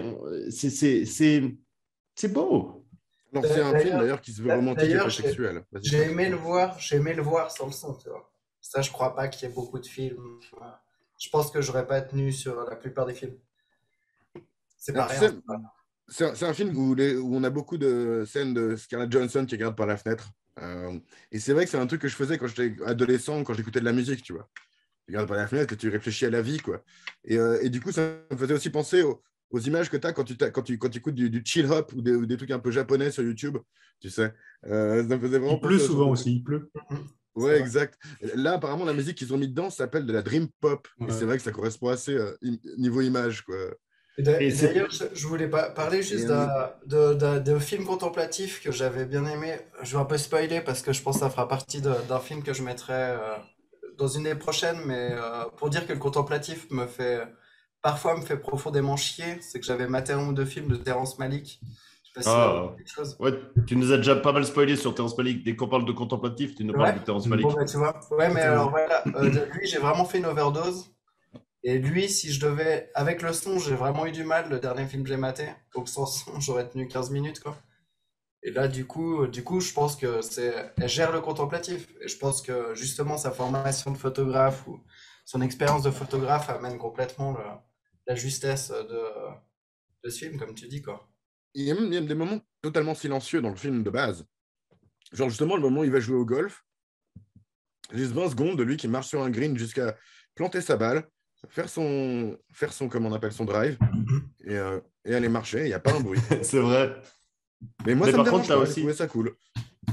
Et, C'est ça- enfin, tu le retrouves où tu sais, il arrive enfin à être soulagé et à être dans le silence qu'il recherche autant. Et donc, je pense que le fait de le mettre en silence, c'est bien parce qu'il arrive, en vivant que la nuit, à avoir plus rien et sortir de cette ruche japonaise. Par contre, je trouve dommage de ne pas avoir vu avec le son parce qu'il y a. Alors, moi, le Dream Pop, c'est vraiment ma plus grosse cam niveau musique. Donc, ça a aussi aidé pour que j'adore ce film. Mais c'est ce que j'écoute quand je suis tout seul à la maison. Ah, mais Et, et c'est vrai que par exemple, ils ont fait pour ce film, il y avait R que j'adore. Déjà dans Virgin Suicide. Et là, ils avaient fait une chanson aussi juste pour Sofia Coppola. Ils avaient fait Alone in Kyoto. Et tu vois, à un moment donné, cette musique de air qui est si planante et avec justement Scarlett Johansson. Et ça marche trop bien. Enfin, je crois que c'est le premier film de la saison, en fait, des 2 saisons. Il y a pas un film qui m'est transporté autant que celui-là. Mais la musique me parle aussi. Je me souviens que ça m'avait marqué. Il y a cette rêverie romantique C'est ça. À nouveau, il y a aussi la présence de quelques musiques japonaises qui utilisent ce style très japonais dont on avait parlé quand on avait parlé de Mononoke. Ces gammes mineures qui donnent un côté mélancolique et qui marchent vachement bien dans ce film, quoi. Mais ouais, voilà, la musique. Après, je trouve la musique est des fois peut-être. Alors, elle est beaucoup au premier plan, ce qui marche bien pour ce film, mais dans d'autres films, ça aurait pu me gêner. Et pour ce film, c'est un petit côté un peu après. Clip vidéo, à nouveau, par reportage de tourisme, mais un peu comme ça, quoi. Et qui rend sympa, quoi. Il y a juste un truc qui. Alors, pour revenir sur quelque chose qui pourrait peut-être fâcher, mais le côté où. Il y a un gars que beaucoup de gens considéraient raciste, en tout cas de nos jours, c'est à quel point ils insistent sur les Japonais qui ne savent pas prononcer leur L et leur R, quoi. Enfin, qui prononcent les L et le R de la même manière. Là, ils les prononcent juste inversés. C'est juste pour le gag, quoi. Alors qu'en japonais, c'est juste R. Tu vois, c'est un L. Eh ben, eux nous vannent aussi exactement sur la même chose. Parce que moi, quand j'étais à Delhi, j'avais une copine Les Japonais japonaise. sont très racistes. Et, voilà, et elle me disait, chaque fois que je t'entends parler au téléphone en français, j'entends juste. Et pour eux, ils ne comprennent pas ce son. Et donc, parce qu'au Japon, ils n'ont aucune gêne à être racistes. Puis ils disaient, mais putain, c'est quoi cette langue? C'est quoi cette façon de parler? C'est des sons gutturaux, un peu comme nous quand on écoute de l'arabe et puis on a l'impression qu'ils vomissent. Et c'est la même chose pour eux quand ils écoutent, quand on parle avec les R, c'est un son qui est absurde pour eux et donc qui les choque. Ce n'est pas dans leur langue. Et il y a ça aussi beaucoup, par exemple, en russe, si tu parles en russe, il y a une sonorité qui est j'arrive pas bien à prononcer, mais pour nous, on n'utilise pas du tout cette lettre dans notre vocable. Et ça, c'est toujours assez intéressant de voir. Voilà, mais alors justement, à l'époque, c'était en plus pas. Justement, c'est aussi une particularité, c'est que à nouveau, il est venu en 2003, avant qu'on ait plus de familiarité avec le Japon. Mais depuis, c'est une blague qui a été quand même faite et refaite et refaite, quoi. Par South Park notamment, ce genre de truc, tu vois. C'est vrai. Sauf qu'ils la font pas qu'une seule fois dans le film, quoi. Non, mais après, ils arrêtent au bout de 30 minutes, ils passent à autre chose quand même. Non, ils en refait à la fin. Ils en refait à la fin. Est-ce que tu. Are you gonna wish me a good fright? Ok, bon. Mais bon. Ouais, c'est à nouveau ce truc où tu te retrouves ensemble parce que tu es 2 étrangers dans un pays étranger où tu te dis sur les différences des autres, quoi. Mais même dans la vie en général. C'est vraiment on a le racisme qui a pris une ampleur pas possible maintenant pour tout et n'importe quoi. Ça reste plutôt des choses que tu peux en rigoler parce que pour moi, c'est juste l'humour normal quand tu es ailleurs et puis que tu te retrouves avec quelqu'un où tu peux rigoler de ces petites choses qui sont exotiques, voilà, pour les deux. Et puis, tu vois, pour moi, Oui, c'est ça, du c'est racisme innocent. maintenant, je trouve un peu dur quand même. D'accord, c'est de la taquinerie qui se différencie de la moquerie parce qu'il n'y a pas de méchanceté. Et la taquinerie, c'est forcément la première chose, des choses qui te paraissent évidentes et que tu découvres et que tu vois, tu vas les prendre en compte. Et donc forcément, tu vas être taquin sur des choses qui te frappent. Mais ça ne veut pas dire que tu vois une méchanceté derrière et donc il n'y a pas de moquerie réelle. Une autre chose qui fait très bien de voyage, c'est justement ces soirées qui passent avec les potes à Charlotte et où ils commencent à parler avec un mec qui fait du surf, un japonais surfeur. Un autre, non, il parle avec un japonais qui parle français parce qu'il habite en France. Ok, bon, pourquoi pas. Et c'est ce genre de truc, mais on s'en fout complètement. Mais ça va très bien parce que c'est dans ce côté carnet de voyage, ce genre de truc qui arrive vraiment. Du coup, ça va pas être un truc passionnant, quoi.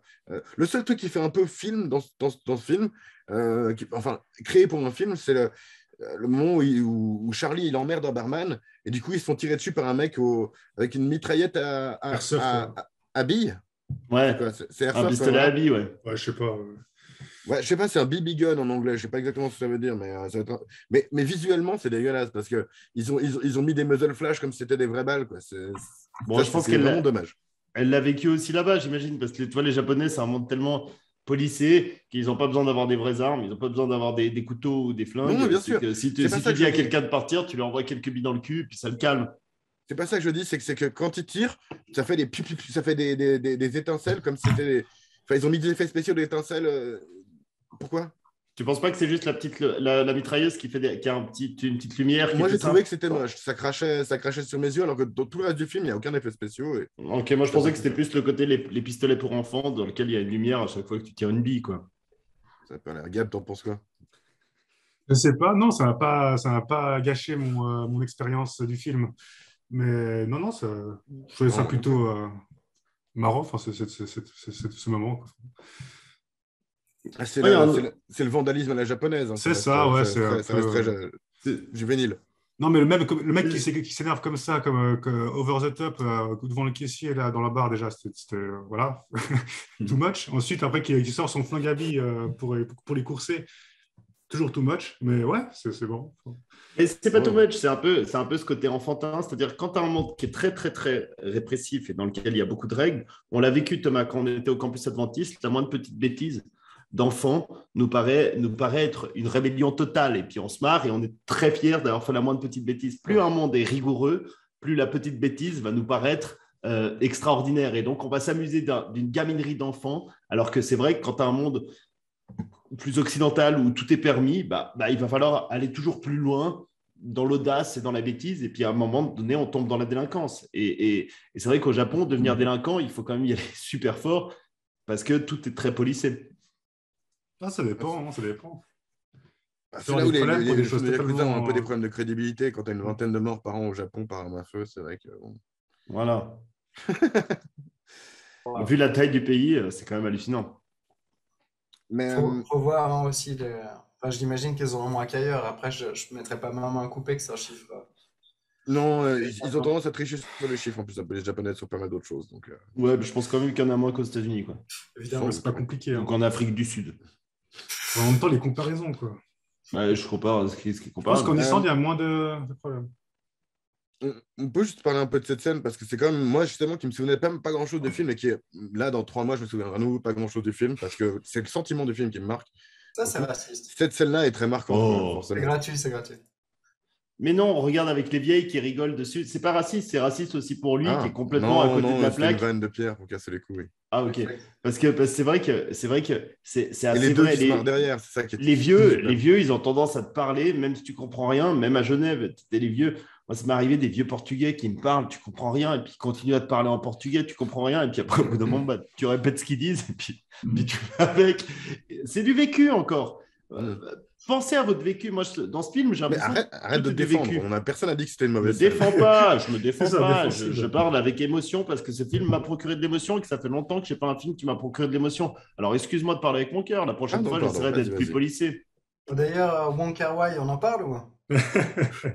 Attends, moi je voulais continuer à parler de cette scène un peu. Non, ça c'est un petit clin d'œil à Louis parce que ouais, voilà. Salut, Je Louis. voulais pas qu'on parle de lui. Mais moi je voulais un peu parler de cette scène parce que pour le coup, alors, le truc des deux vieilles qui se marrent derrière, c'est sûr que c'était pas scripté quoi. Et ça rend super bien en vrai. Et puis moi j'ai compris qu'elle lui demandait la petite vieille. Ah, bien. Elle lui demandait depuis combien d'années il était arrivé au Japon. Alors que il n'est jamais arrivé il y a des années. Donc Nannen, ça veut dire combien d'années? Japan, hop, Nannen. Tu vois. Je sais pas, pour moi c'était compréhensible, mais je comprends qu'il n'ait pas compris. Mais très drôle cette scène parce que Bill Murray est excellent à ce genre de conneries quoi. Et t'as presque l'impression que c'est de l'impro. Ouais, je pense. Je pense aussi, ouais. Je sais pas si elle est ultra balèze avec un texte, la vieille, quoi. Non, mais même lui, t'as l'impression qu'il réagit, que t'as la meuf qui parle, et puis voilà, c'est ça. Mais juste pour montrer à quel point Louis est raciste, c'est que le fait qu'il évoque Wong Kar-wai, qui est un réalisateur hongkongais, alors qu'on parle d'un film japonais, c'est du racisme pur et dur, parce que ça veut dire qu'il ne distingue pas. C'est comme si on parlait d'un film français, et puis il disait « Ah, ça ressemble à un film suédois ». Donc, la preuve qu'on a, c'est que Louis est raciste. Voilà. Non, mais c'est vrai qu'il n'a pas expliqué pourquoi. C'est deux pays qui sont quand même opposés, qui sont différents, des cultures totalement opposées. Louis est un con. Je pense qu'on a la preuve ce soir que Louis est un con de raciste. Dans l'approche, je pense dans l'approche de l'image, genre de choses, ça peut être. Oui. Évidemment, quand tu regardes un film allemand, parfois ça ressemble à un film français. Pourtant, c'est deux cultures différentes. Mais l'autre truc qu'il a évoqué, l'autre personne qu'il a évoqué, c'est Spike Jonze, qui était le compagnon de Sofia Coppola à cette époque-là. Et c'est vrai que quand tu vois les films de Spike Jonze de cette époque-là, à peu près aussi, enfin même un peu après, mais dans la peau de John Malkovich, et puis c'est quel autre que j'ai vu, je ne me souviens plus. Mais Oh, j'ai oublié de mettre ce film. J'adore Dans la peau de John Malkovich. Ah, carrément. Ouais, j'ai eu un peu Ouais, mal. je sais, mais je suis un sale con. Mais Her, voilà, qui était beaucoup d'années après, Her, tu sens tout à fait la parenté entre Her et ce qu'on regarde là, et Lost in Translation, je trouve, quoi. Parce Déjà qu'il y a parce qu'il y a genre Scarlett Scarlett Johansson dedans, dans les deux, quoi. Ouais. Exactement, même au niveau de l'esthétique, au niveau du contemplatif, quoi. Et Louis avait dit un truc quand il a vu que c'était ça qui était tiré, qui était c'est Spike Jonze qui l'a réalisé de toute façon. Et je pense pas en vrai, parce que je trouve que la patte de Coppola est assez claire sur le fait que c'est autobiographique, il y a le côté photographique, et puis même au niveau de la production, apparemment, elle a quand même pris des photos en pré-production pour montrer qu'est-ce qu'elle voulait avoir au niveau visuel, donc je pense pas, mais je pense que lui a dû avoir une grosse influence sur elle par contre. Et puis il est En tout excellent, cas, ça se ressent, quoi. juste, Hein. l'histoire de fond quoi, de Her, c'était excellent quoi. Ouais. À quel point... Ah, mais juste non, que je précise, Hyper pertinent. juste que je précise, j'ai fait exprès de traiter Louis de raciste parce que la dernière fois qu'on a traité Louis de non-raciste dans un film, après, il a fait plusieurs émissions où il est venu participer, donc c'est une manière polie de lui demander de revenir dans les émissions parce qu'il nous manque. C'est vrai que ça me fait plaisir. Non, mais en plus, là, maintenant, il vient que quand il y a son film, quoi. C'est scandaleux. Et puis, il demande qu'on déplace la journée d'enregistrement. Bref. Heureusement qu'il a demandé Ouais. qu'on parle pas de lui. Hein. On a fini. C'était fait exprès. S'il demande quelque chose, je vais faire l'opposé. Alors, à nouveau, une comédie romantique, en fait. On n'a pas dit que c'était ça, mais c'est clairement ça, le genre de film. C'est une comédie romantique. On peut difficilement le nommer autrement. Assez unique, je trouve, dans sa manière de faire, parce qu'elle est quasiment que romantique. Tu vois, le côté sexuel est très C'est sous romantique. la surface, on va dire, quoi. Ah, Comment? comique, tu veux dire, comédie, tu veux dire, que comédie, pas romantique, c'est ça? Non, il y a les deux. Il y a les deux. Ah. Si, il est romantique, mais il n'est pas très sexuel. Ok, Ah, mais et- romantique, ça veut pas dire forcément. Ah non, mais moi, alors, Non, là, je reviens sur ce que tu dis, Gab. Il est romantique, mais il n'est pas comédie. Et c'est ça qui est très bien. Il est pas plutôt d'accord. mélancolique. Moi, je le trouve plus mélancolique que comédie. Et par contre, très romantique. Il y a beaucoup de scènes de comique, quand même. Bah dans le oui. film, quoi. Oui, il y a du comique, mais c'est pas de la comédie. Euh, C'est personnel. Mais non, mais ouais, bon. Il y a de la mélancolie, mais justement, c'est un truc très volontaire de ne pas vouloir mettre le sexe en avant. Et malgré que tu as dit culotte rose, je crois, comme tout premier truc, et on la voit pas mal en culotte, et que Bah, le premier plan, quoi. première scène du film, c'est 15 secondes de gros plans sur son cul en culotte. Ah, petit Sophie problème de. Non. Coppola et Bee. Ça me fait penser à, dans la critique de Matchpoint, il y avait un mec qui disait utiliser Scarlett Johansson pour ne pas qu'on la voie, c'est vraiment dommage. Et puis lui mettre des sous-vêtements qui sont couleur peau et dégueulasses, c'est dommage dans Matchpoint.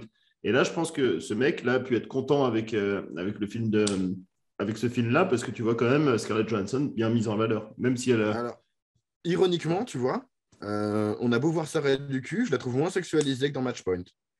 Elle est je beaucoup trouve moins que c'est sexualisée, mais elle est beaucoup plus sexy. C'est un film où elle joue un peu une jeune innocente. Elle a que 19 ans à l'époque. Elle joue plus une innocente. Presque tous les films d'après, elle va jouer une femme fatale, en fait. Enfin, c'est avant Ouais. sa transformation où c'est devenu son truc de jouer les femmes fatales. Et du coup, moi, je l'ai trouvé meilleur que dans Matchpoint. Vous vous souvenez peut-être, mais dans Matchpoint, je l'avais trouvé étonnamment pas très bien. Et je l'ai trouvé beaucoup mieux dans ce rôle, peut-être parce qu'il correspondait mieux à qui elle était, quoi. Il est plus Parce que sensuel. Sofia Coppola l'a choisi parce qu'elle s'y retrouvait, quoi. Puis il y a plus de candeur. Clairement.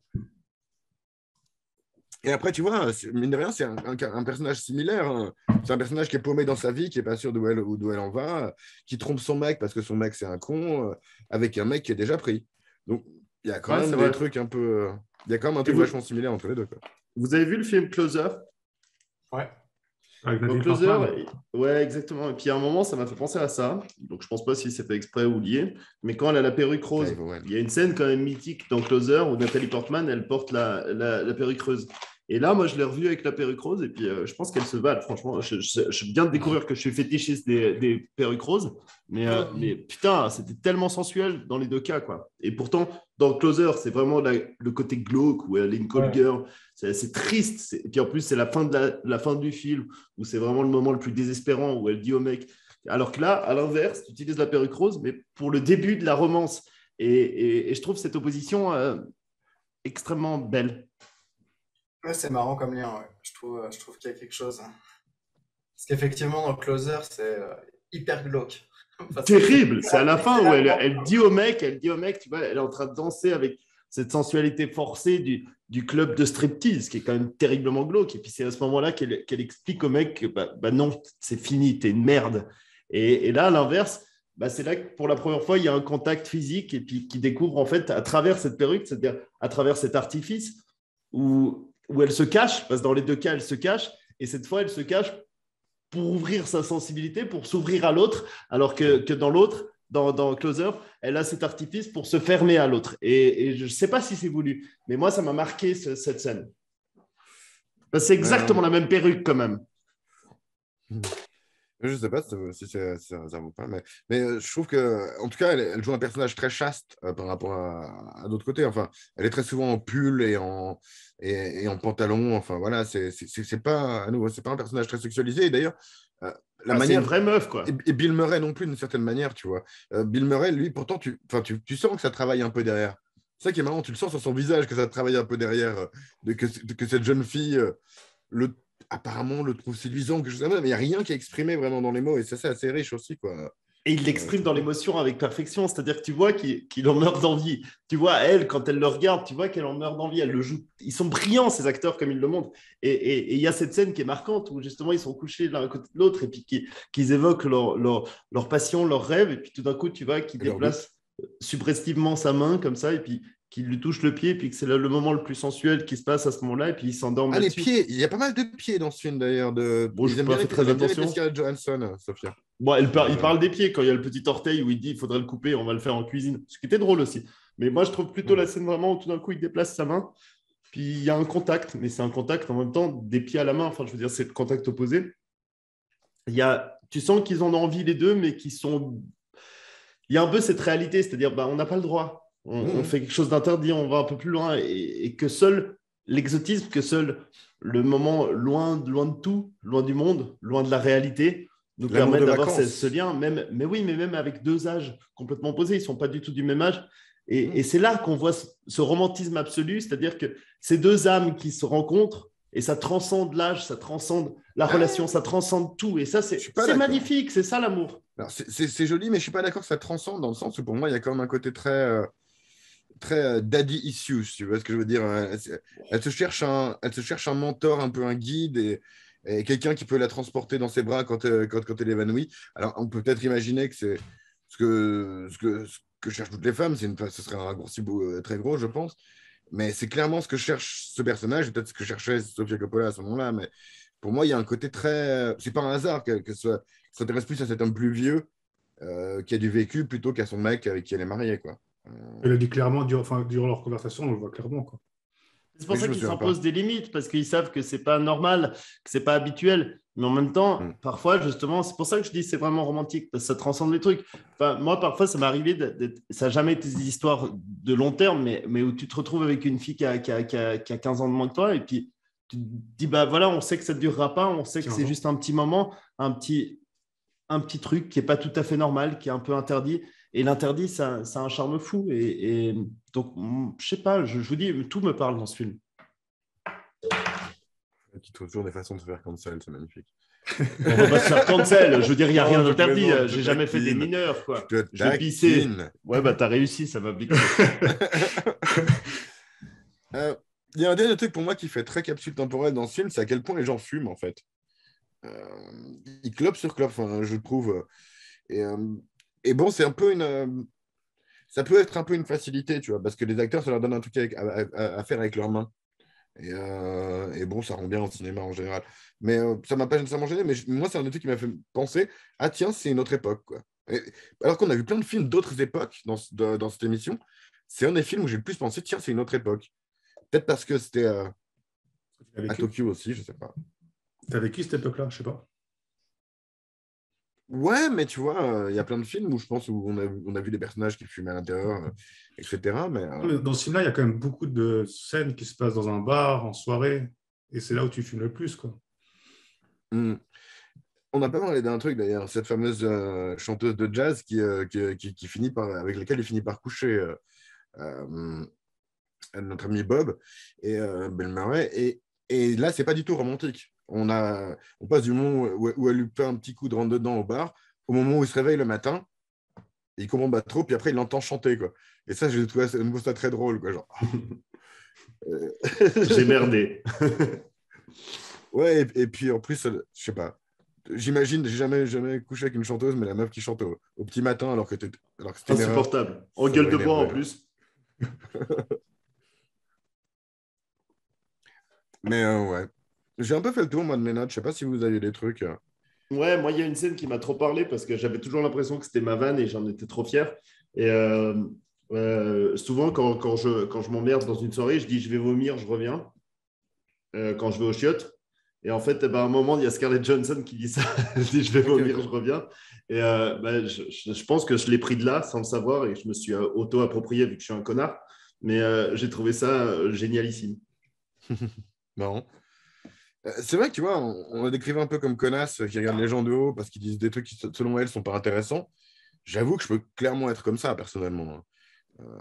Parler à des gens qui m'emmerdent, je peux le faire un moment parce que c'est ce qui se fait en société. Il y a juste un moment où, oui, je peux tout à fait regarder les gens de haut parce qu'ils m'emmerdent. Ouais. Donc, j'avoue que ça ne m'a pas trop gêné, ça. Non, c'est pour ça que je dis elle peut paraître pour une connasse, c'est-à-dire qu'elle sort de la diplomatie et des normes, mais en même temps, bah, c'est vrai, on l'a tous vécu. Hein, où tu es C'est pas la confronté à première fois des ouais, qu'on cons se et tu reconnaît dans des connards, quoi. tu as envie de dire, pas vraiment connard, mais c'est vrai qu'on est facilement entouré de cons. Ouais, tu te comptes quelqu'un, blablabla. Ouais, bon. C'est T'as raison, vrai que hein, ça a t'as été là. raison, t'as raison, t'as raison. Non, t'as Oui, raison, je c'est une suis obligé de le banalité. Je suis reconnaître. d'accord que c'est Ouais. une banalité aussi. Bah, Mais c'est pour ça que c'est pertinent aussi, quoi. C'est toujours le moment où tu es entouré de personnes et tu te dis, putain, qu'est-ce que je fais là, quoi. Ouais. Donc, pourquoi pas aller vomir et revenir. Non, mais le plus drôle, c'est de le dire. Ah bah, ouais, c'est vrai. C'est ça, je reviens, je vais vomir. En général, ça fait d'ailleurs toujours son petit effet. moi, quand je dis ça, c'est vrai. Hein. Moi, c'est une sensation qui me parle. C'est une sensation qui me parle pas mal. Parce que t'as soit les gens qui rigolent, soit les gens qui sont super vexés. Et là, tu sais à qui t'as affaire.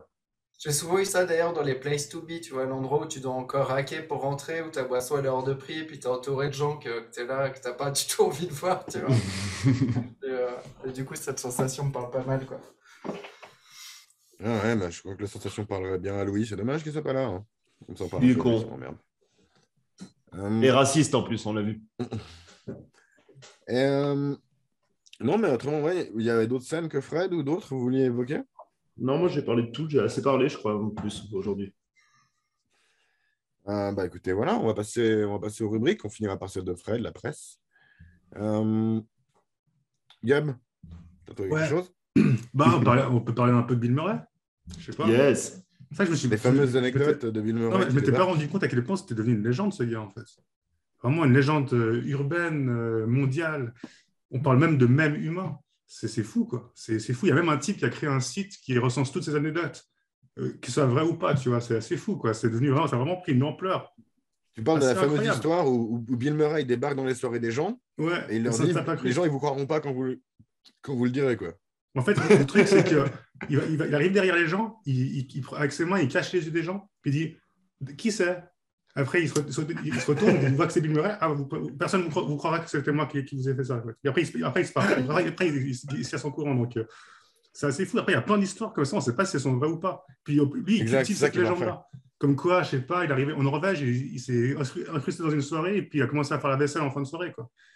Ou sinon qu'il a démonté une voiturette de golf dans une soirée à Stockholm. Tu vois. Donc, il y a plein de choses comme ça qui fait que c'est devenu une légende. Absolute legend. Ouais, on parle de Morellor. Ouais. Du Morellor. Enfin, c'est fou, quoi. Non, mais ça m'étonne pas. Tu vois, c'est vraiment partie des mecs où je boirais bien un coup avec lui, quoi. Il a Ah pas d'histoire à ouais. raconter, ce gars, quoi. Ouais, non, Par contre, je pense que ça doit l'emmerder les gens qui viennent vers lui, comme le mec dans le film, tu vois, genre, ah ouais, j'ai adoré. D'ailleurs, ils ont dû tourner, je pense, exprès. Enfin, je sais pas d'où ça sort, la scène où il parle avec un chimpanzé, et ensuite, il y a cette fameuse scène en voiture dont les mecs, au début du film, lui parlent, tu sais, genre, ah, vous êtes Bob Harris, ah, c'est vraiment vous qui conduisiez, machin. Je sais pas s'ils ont pu faire un montage d'un vieux film de lui avec un autre film Ouais. qui avec cette cascade-là. Je sais pas. Je sais pas comment ils sont fait débrouiller Sûrement pour parce ça. que on le voit pas non plus sur le même plan que le singe, quoi. Donc, c'est sûrement un truc C'est comme ça ça. qu'on dit faire. Mais quelle idée la con, mais c'est très bien. Et d'ailleurs, c'est vrai que le phénomène des pubs, on n'a pas parlé, mais c'est vrai que le phénomène des des stars internationales, on va dire, qui font des pubs qui sont diffusées qu'au Japon, c'est vrai que c'est un vrai phénomène. Dont il y avait déjà la vanne dans Friends à l'époque. Ouais, avec Joey, c'est Où juste. Joey vendait Ichiban. C'est le truc pour les lèvres, c'est ça? Un rouge à lèvres pour homme. Ouais. Un bleu à lèvres, d'ailleurs, je crois. C'est vrai qu'il y a ce côté, quand tu es ringard en Europe, tu deviens, tu restes une star au Japon. C'est quelque chose qui est resté genre Alain Delon. Ils sont tous Alain Delon. Enfin, Ouais, pardon, ouais. j'ai fait encore la vanne des C'est qu'il n'a pas bien des fait, lettres, c'est ça le mais problème. Quoi. j'ai très mal Alain fait. Delon. Je, suis- Oh Goy.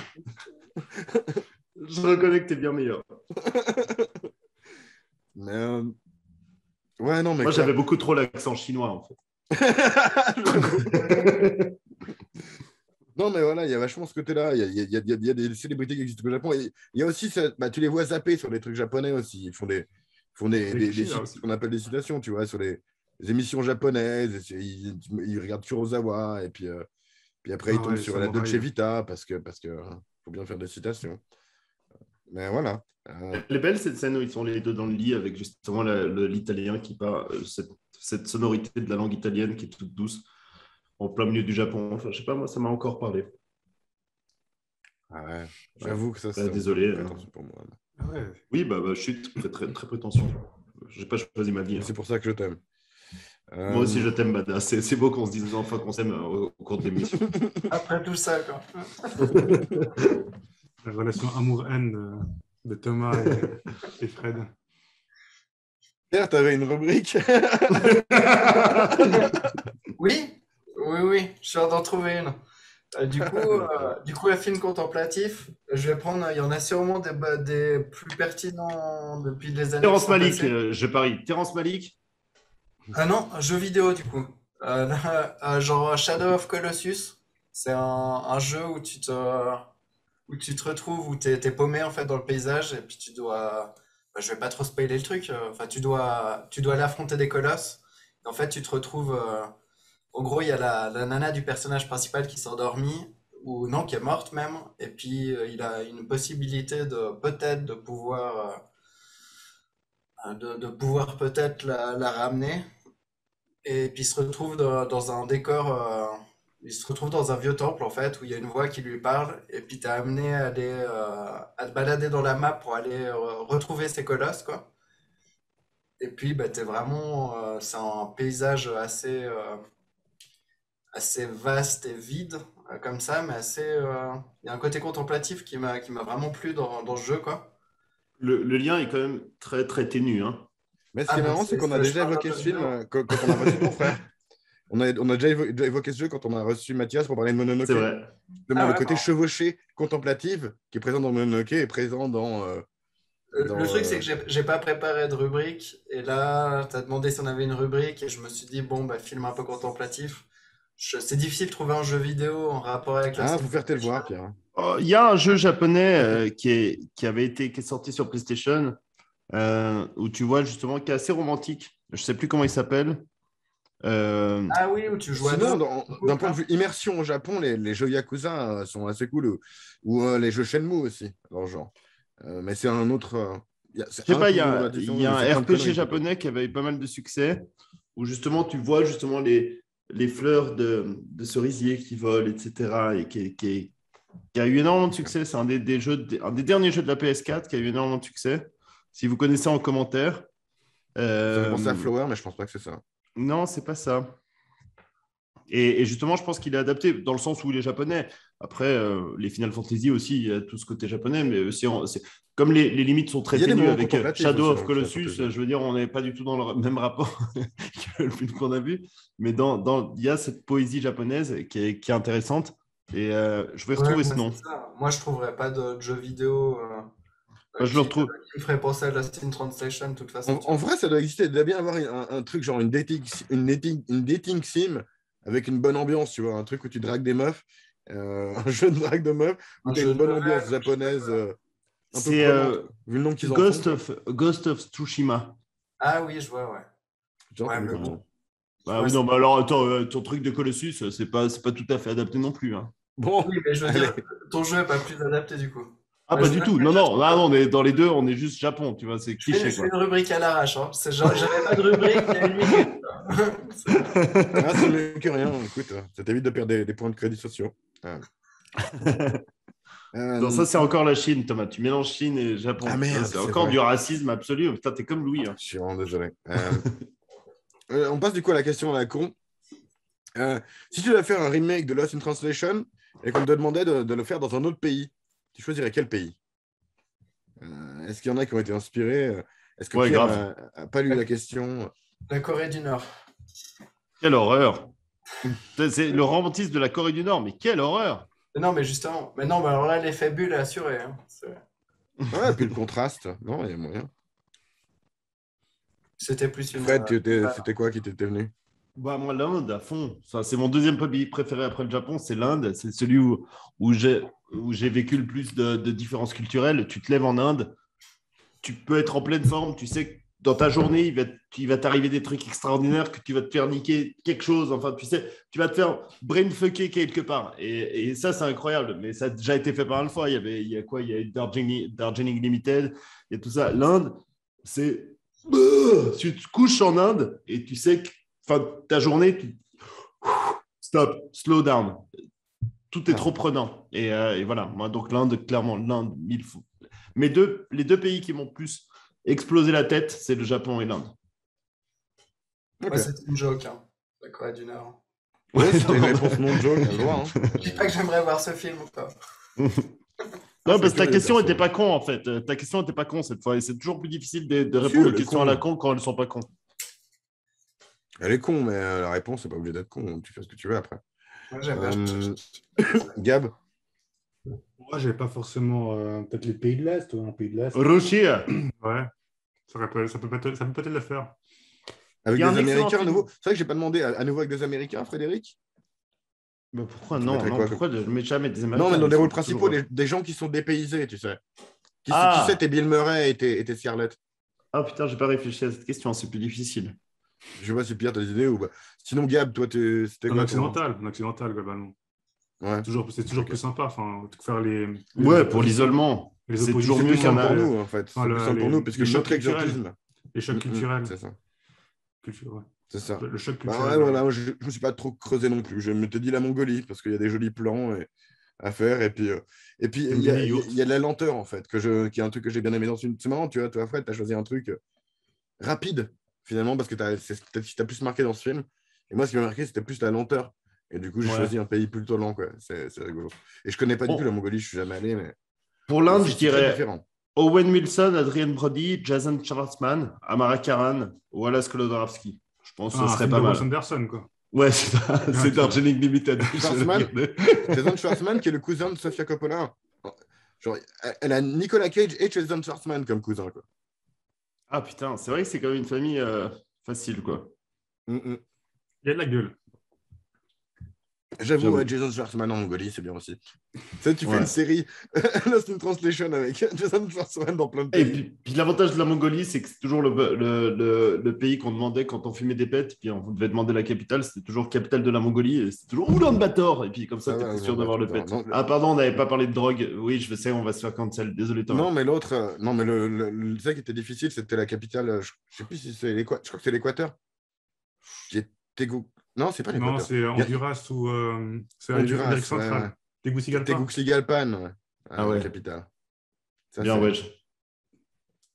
Il y en a d'autres. La capitale du Sri Lanka, c'est genre Ouais, bon, ça, c'est un Sri. truc de. C'est un truc de malade aussi. Non, mais ouais, ça va, on était gentils à l'époque. Bref. On passait à la rubrique presse. La rubrique presse. Alors bah, là, autant je vous disais la semaine passée que la presse, bah, c'était tous des cons et puis que de toute façon, c'était l'important, c'était l'avis du public qui était bien meilleur que celui de la presse. Là, à l'inverse, ça montre que j'ai toujours... La prétention quand ça t'arrange. Oui, c'est ça, exactement. Je ne suis pas du tout quelqu'un de cohérent. C'est Là, je suis surtout ça que totalement ça incohérent, on en veut. On ne peut pas plus. Là, on a une critique presse qui est dithyrambique, où on est à 4-5. On a vraiment sublime, tout est parfait. Et par contre, on a donc, je n'ai pas trouvé de très bonnes critiques au niveau de la presse. C'est toujours des acteurs superbes, une BO indie du meilleur goût, etc. Enfin, on est très, très prout-prout. Mais je suis un peu prout-prout parfois. Si je peux me permettre, j'ai trouvé une critique négative de la presse dans l'article C'est vrai Wikipédia de The Guardian qui disait que c'était une histoire d'Américains gâtés, pourris, euh, antipathiques. Tellement vrai. C'est pas faux. Tellement vrai, mais Mais c'est pas pour ça que c'est pas sympathique, mais Bah c'est oui, mais pour eux, totalement c'était vrai. The Guardian, qui est un journal de gauche britannique. Ouais, exactement.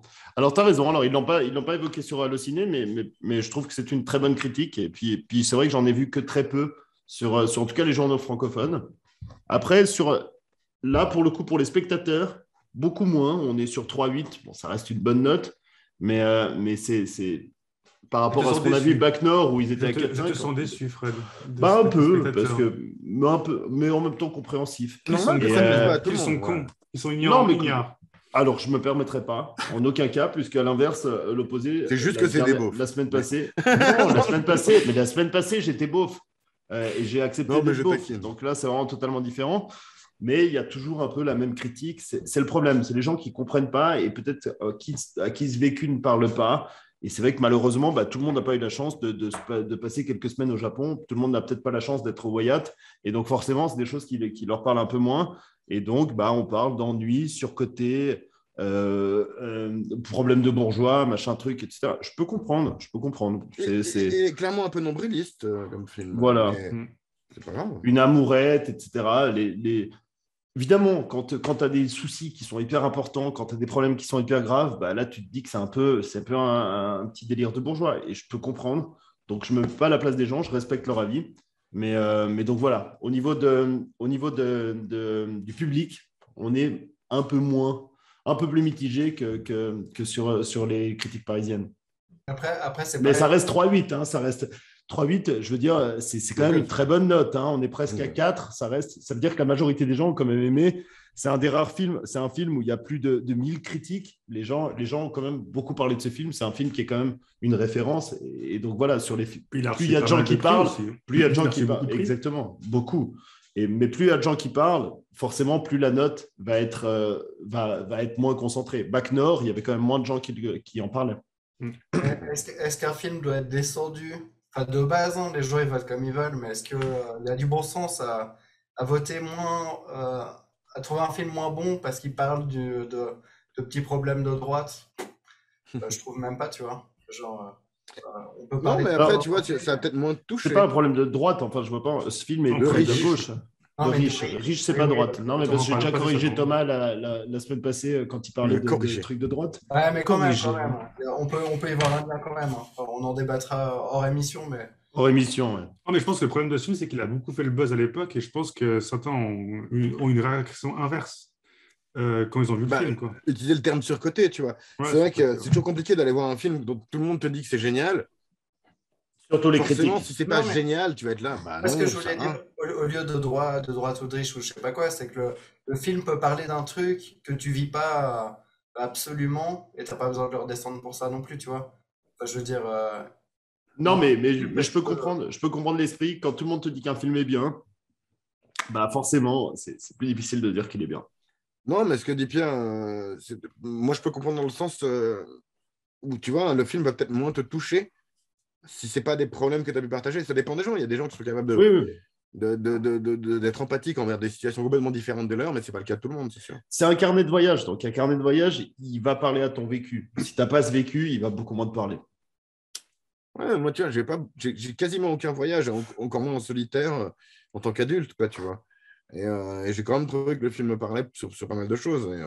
Et j'ai pas non plus une grande expérience romantique. Donc voilà, mais tu connais bien la culture japonaise.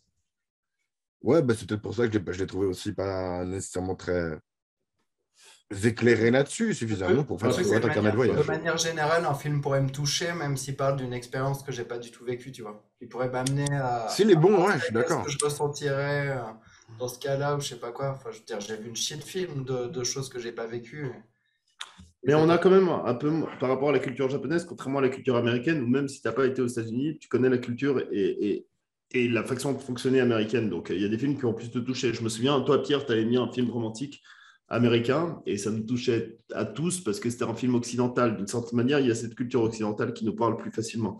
Là, on est sur quand même quelque chose de japonais, hormis la rêverie qu'il peut y avoir. oui, mais un film américain au Japon, sur quelqu'un qui parle de son expérience au Japon. C'est quand même beaucoup plus personnel, j'ai l'impression, beaucoup moins généraliste. En tout cas, c'est assez unique. Et sans qu'il y ait cette évasion, comme on a vu avec Princesse Mononoke, où on choisit d'avoir un monde totalement externe, une culture totalement différente. Là, c'est une culture américaine Non, mais là, c'est dans différent un parce que monde qui est Mononoke, il est japonais. fait par C'est un très japonais, différent. donc pour lui, c'est pas Absolument. exotique. Absolument, absolument. Je suis tout à fait d'accord. Vas-y, mais continue parce que moi, il faut que j'y. Non, mais c'est ce que j'ai dit. Moi, je viens de finir. Donc, je laisse Gab et... Parce que moi, je vais chercher une bière. Sérieusement. Tout le monde s'est tiré. Ah ouais, ok. Et, Ça fait une rubrique là? C'est quoi? Il reste plus que les notes, c'est ça? Il reste plus que les notes là. ouais, il ne reste plus que les notes. On attend qu'ils reviennent. Ouais, on doit meubler, on doit meubler. Ah, vas-y, on les absents toujours tard. C'est ça. C'est ce que j'aime, c'est que j'entends quand même tout parce que j'avais mes écouteurs, donc je vous entendais. Et voilà. Et Bah, du coup, la note de Gab. bah voilà. Ah non, faut Attends, on va attendre attendre Thomas parce que chaque fois, on lui fait les notes quand il est en train de pisser. Normalement, il attend au moins la fin de l'émission, ce irrespectueux. Cherchez tout simplement à éviter un blanc. C'était juste ça. Thomas is back. Alors Thomas, ta note? C'est pas dans m'insulter. Bon. C'est moi qui commence pour les notes, c'est ça? Je sais pas, pourquoi pas. Allez. Disons que j'étais vraiment content de le mater. Comme je disais, j'étais pas nécessairement d'une humeur où j'avais envie de mater ce genre de film, quoi. Du coup, ça a vraiment bien passé. Et là où le truc que je ressens le plus de ce film, c'est que je regrette presque de ne pas l'avoir revu en 15 ans, quoi, tu vois. Et je me dis que je vais sûrement le revoir bientôt. C'est un des films les plus confortables à regarder, en fait. C'est chill, c'est un moment chill. Et c'est vraiment le truc qui me ressort le plus, tu vois. J'ai pas... Je le trouve pas spectaculaire, je le trouve... peut-être spectaculaire dans son nom spectaculaire, dans sa facilité à te faire passer un carnet de voyage, un petit moment. Et c'est pas nécessairement... ça a changé la vie des personnages du film, mais moi, j'ai pas l'impression que le film me change la vie nécessairement. Même peut-être qu'à l'époque, si, peut-être que ça fait partie des choses qui ont fait que je me suis intéressé au Japon à l'époque, je ne me rends pas compte, tu vois. Mais plus que je le faisais déjà. Mais voilà. Et du coup, pour moi, une note quand même assez élevée, je pense, parce que juste passer un bon moment. En dehors de toute question d'intellectualisation du film, c'est un des films les plus chill à regarder. Du coup, je pense, j'hésitais entre 8 et 9, et je pense que je vais mettre 9. Allez. Qui c'est qui veut suivre? Bah, moi, avec plaisir. Allez. Non, c'est toi qui connaît déjà la non, note, c'est hein. Gab qui a censé finir. Ouais. Alors, il y a un truc qu'on n'a pas évoqué aussi, j'ai oublié. C'est comment ça a été filmé. J'ai lu sur Wikipédia qu'en fait, ça a été filmé avec une micro-caméra. Et c'est pour ça qu'il y a toujours un peu ce côté un peu sombre, un peu intimiste, où tout est filmé. Elle avait choisi de filmer avec une micro-caméra pour quand tu es sur Shibuya, pour pas avoir justement les flics qui viennent lui faire chier. C'était fait un peu un film, toujours un peu en intimité. Et c'est voilà. Non, Shibuya, c'est le grand carrefour. Non, j'ai bien compris, mais... Non, ok, vas-y. Pardon, non, tu disais? Non, j'ai dit guérilla parce que c'est de mon côté, c'est parce qu'ils n'avaient pas d'autorisation qu'ils ont utilisé une micro-caméra. C'est ça, et ça va avec ce film, c'est une intimité qui est très bien représentée avec cette caméra aussi. Et donc moi, qu'est-ce que je peux dire de ce film? C'est un acteur que j'admire par-dessus tout. On avait dit déjà, de toute façon, je l'ai dit la semaine passée, s'il y a Bill Murray dans un film, je mets déjà la moyenne, et je le pense. Ensuite, il y a une actrice qui me fait fantasmer à outrance. Je l'avais vu déjà dans Matchpoint. Là, j'étais... Waouh! Même si elle est un peu chiante. C'est un pays dont je suis totalement amoureux, qui est pour moi l'exotisme absolu. C'est un vécu. J'ai ressenti mon vécu. Ça m'a déchiré, ça m'a transporté, Je suis dithyrambique sur ce film. J'ai vraiment... Merci Gab, je l'avais pas vécu une telle émotion en voyant un film. Donc c'est magique, c'est la formule magique qu'il y a là-dedans. J'aimerais mettre 11, mais c'est pas possible. Donc c'est un 10, mais plus que 10. C'était, comme je l'ai dit au début d'émission, c'était dans mon top 10. Il est dans mon top 5, pour pas dire dans mon top 3. Je suis profondément, follement amoureux de ce film. Et quel bonheur de l'avoir revu. Et je pense que je pourrais le revoir demain.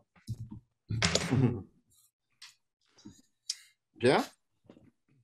Bah écoute, moi, j'ai vraiment vécu ce film pareil. Enfin, moi, quand j'ai vu que c'était Lost in Translation, le prochain film, j'ai dit merci. Je savais pas qui l'avait choisi, mais c'était pareil. Pour moi, j'aurais top 10, j'en sais rien, mais top 20, c'est sûr. Parce que je sais jamais si j'en ai oublié ou je sais pas quoi. Il a vraiment fait partie des petites pépites qui m'ont parlé. Je le vois toujours comme une pépite aussi. Du coup, là, je l'ai pas maté avec le son, mais je me souviens que j'avais adoré l'atmosphère aussi. J'ai Euh, oublié d'ailleurs, j'ai oublié de dire une bonne son. Absolument, j'avais l'impression d'être dans mes playlists de musique. Donc, parfait aussi, quoi. Pardon. non, pas de souci. Et puis, bah, c'est pareil, j'étais charmé par tout ça. Bah, le Bill Murray, qui a un charme dingue, un jeu d'acteur ou même des petites scènes à la con sont vachement expressives. Bah, pareil, Scarlett Johansson dans ce film, c'est vrai qu'elle fait passer des trucs qui me touchent, quoi. Enfin, j'ai envie de dire que mon côté adolescent romantique ressort facilement avec ce personnage-là. Puis surtout la première fois que je l'avais vu, et puis je sais pas, je l'avais trouvé hyper pertinent. Pareil, le visuel, j'ai beaucoup aimé. Je sais que je voulais dire d'autres choses, mais là, je me perds un peu. Moi, je sais qu'en tout cas, si je pense que je sais pas à quoi elle ressemble en vrai, Sofia Coppola, mais juste pour ce qu'elle est, je pourrais sortir avec. Hmm. Est-ce qu'elle Je, sortirait je avec pense toi? que, je pense qu'elle Ah a. non, non, moi, je pense qu'elle a d'autres choix. Oui, on est tout à fait d'accord. Et je t'emmerde, Gab. Elle est Je dis mariée, juste en elle a Avec, souhait. deux enfants avec le chanteur Le le chanteur chanteur de Phoenix. Phoenix, ouais. Ok, bah désolé, j'ai pas le niveau. ER, du Et coup. Ah, pareil, ma et foi, c'est moi pareil, qui ai fait cette c'est erreur. pareil, c'est de la bonne musique, je trouve. Enfin, ça reste pour un rock un peu commercial, mais pas complètement. Il a ce côté un petit peu qui va bien avec Ah, c'est sympa. ce genre d'ambiance de film. Sympa comme groupe. Et je sais pas, c'est vraiment ce film, c'est pareil, il m'a bien posé. Et puis pareil, j'ai envie de dire que l'état dans lequel ils sont, de se sentir perdu, puis de trouver des petits plaisirs et de s'éveiller à tout ça, comme quand t'es en dehors du monde du métro boulot dodo. Donc j'ai connu ça dans le chômage et j'ai connu ça aussi en Asie, là, quand on s'était barré quelques mois.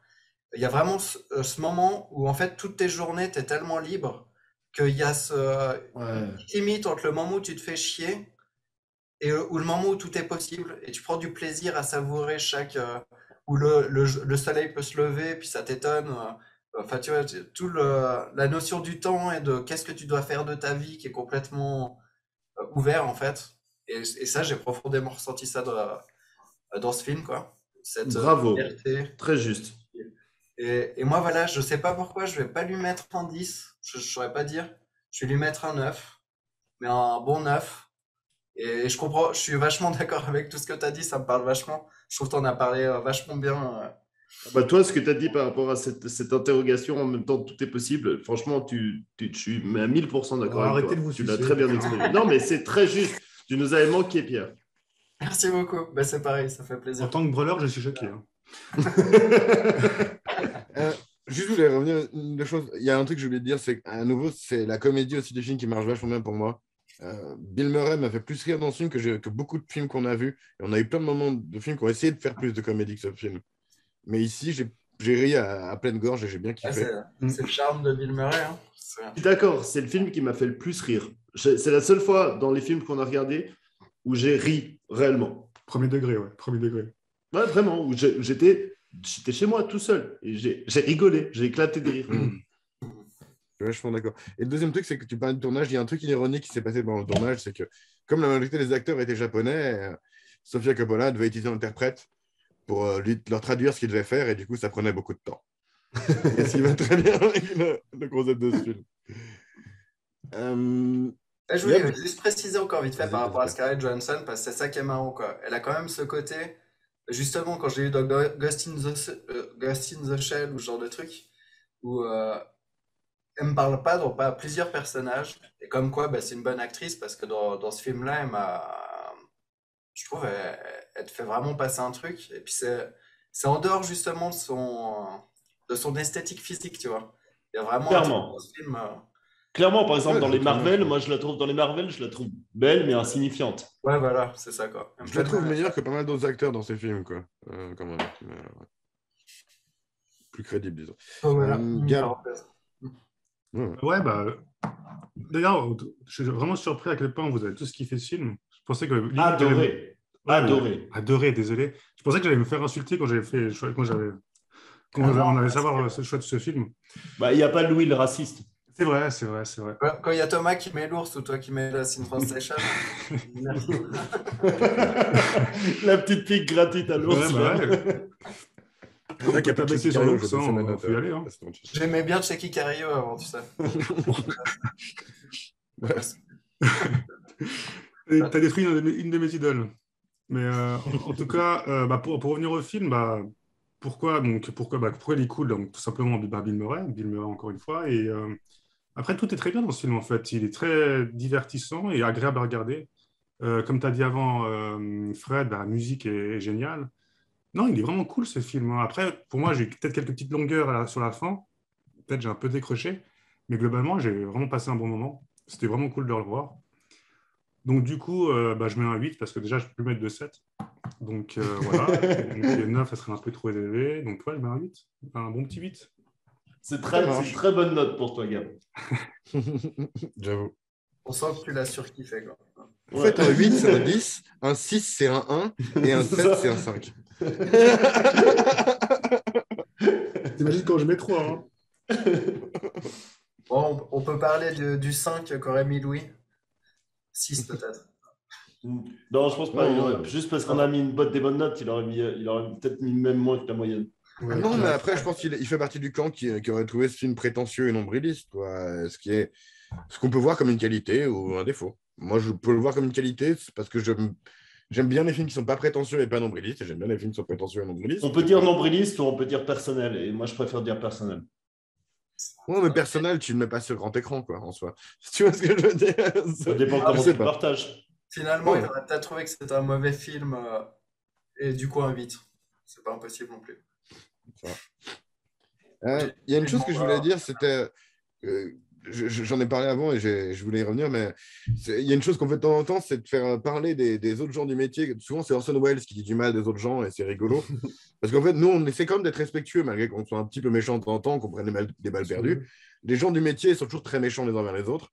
Et Vincent Gallo, un acteur et réalisateur qui est assez connu, c'est un peu l'enfant terrible des années 90 et 2000 à Hollywood, elle va dire de Sofia Coppola. Sofia Coppola aime n'importe quel mec qui a ce qu'elle veut. Si elle veut devenir photographe, elle baisera un photographe. Si elle veut devenir réalisatrice, elle baisera un réalisateur. C'est Oh, c'est putain. méchant. Mais il a dit en fait, lui, qu'il aurait mis un 3-4 sur 20. Là.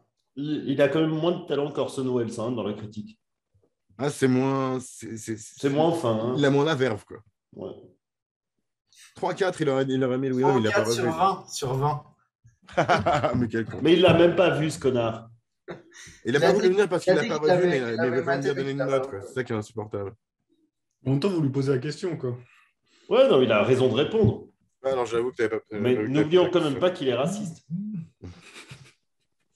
Bref. Il est raciste, quoi. Il est raciste, ok?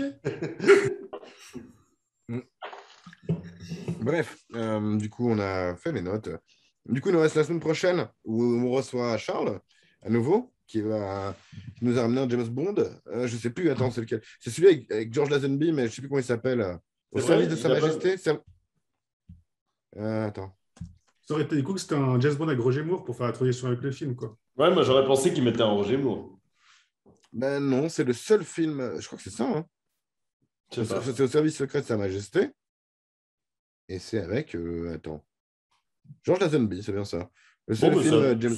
c'est plus intéressant. C'est le seul James Bond avec George Lazenby, qui est un acteur australien. Donc, je suis assez curieux. Mais il me semble que je l'ai vu quand j'étais gamin et que j'aimais bien. Mais Bon, du coup, s'il en a fait qu'un seul, il a pas dû briller, non? en tout cas, il n'a pas eu de succès au box-office. Mais en même temps, je ne sais pas qui y suivait. En fait, beaucoup de James Bond ont eu des contrats multifilms. Lui, il a signé un contrat pour un film. Et du coup, il a fait qu'un film. Du coup, je suis curieux. Je me souviens pas de qu'est-ce qu'il vaut comme James Bond. C'est assez cool d'avoir un James Bond. Ouais, voilà. C'est quand même un mythe. C'est un truc on doit avoir un James Bond. Puis je t'avoue que vu que je suis pas tellement doit. James Bond, ça me va d'en mater un avec un gars que j'ai jamais vu, quoi. Tant qu'à faire. Ouais, c'est amusant. Ça, intéressant. Moi, j'étais James Bond quand j'étais gamin, justement, mais j'aimais bien genre Roger Moore. J'aimais vraiment bien les trucs un peu kitsch du côté de James Bond. Donc, Gadget. après, j'ai pas suivi, quoi. Je pense pas que quelqu'un aurait mis un. Même ceux qui aiment bien ceux avec Daniel Craig, je pense pas que quelqu'un aurait mis un Daniel Craig ou un Pierce Brosnan, quoi. Ça aurait été moins amusant. Là, on aura plus à dire sur quelque chose qui est plus ancien. Voilà, je crois que c'est. Du coup, ça va devenir le plus vieux film dont on parle au niveau de la sortie dans les salles. Puisqu'il date de C'est plus vieux que 60. Salo? Ouais, Salo, c'est 75. Et puis. Dernier empereur? Ça, c'est 80 et quelques. Mais, Ok. avant, c'était une fois la Révolution qui était 71. Et là, Ok, bravo. Et là, ce sera 69. Donc, Année Tu nous érotique. lances un challenge, c'est ça? Tu nous lances un challenge? Qui ira le plus vieux film, c'est ça? D'accord, ok, c'est parti. Non, Georges pas Méliès, Thomas hein. là-dessus, Georges parce qu'après, Méliès, il va nous dire un film Nick français Leguem. et vieux. Il va nous mettre plein de règles pour la saison prochaine. Moi, j'ai déjà failli mettre Rio Bravo cette saison. Donc, voilà. Ok, bon, ça va alors. Non, il faut y aller graduellement. Je trouve que c'est bien, justement. Le 7e saut. Ça, c'est un vrai vieux film. dis quoi, au fil des saisons, on va se faire de plus en Ouais, plus. 67? Je sais pas. Non, le 7e saut, c'est Ingmar Bergman. Et c'est vraiment des médieux. Et puis c'est en plus dans une langue qu'on ne comprend pas. Enfin, niveau film chiant, c'est un mec qui joue aux échecs contre le diable. Tu vois, ça, c'est un film. À part si t'es en études de cinéma, tu mets pas ce genre de film. J'ai vu des gens comparer The Lighthouse ils disaient genre c'est un remake d'un des films de Bergman. Ok. Ouais, mais parce que. Ouais. On en parlera une autre fois. Bref, ouais, voilà. Oui, donc on a annoncé la semaine prochaine. Je sais pas ce qu'on fera la semaine d'après. Je sais pas si on aura un autre truc. On verra. Apéritalk. Mais je sais pas, il faut qu'on voit si on Moi, a je une suis date. chaud. C'est trop bien. On va Faut qu'on voir, trouve une on va date. parler. On a Apéritalk de Noël, tu vois. Bah, faites des rigolo. dons alors. On a fait des dons pour qu'on voit son Apéritalk.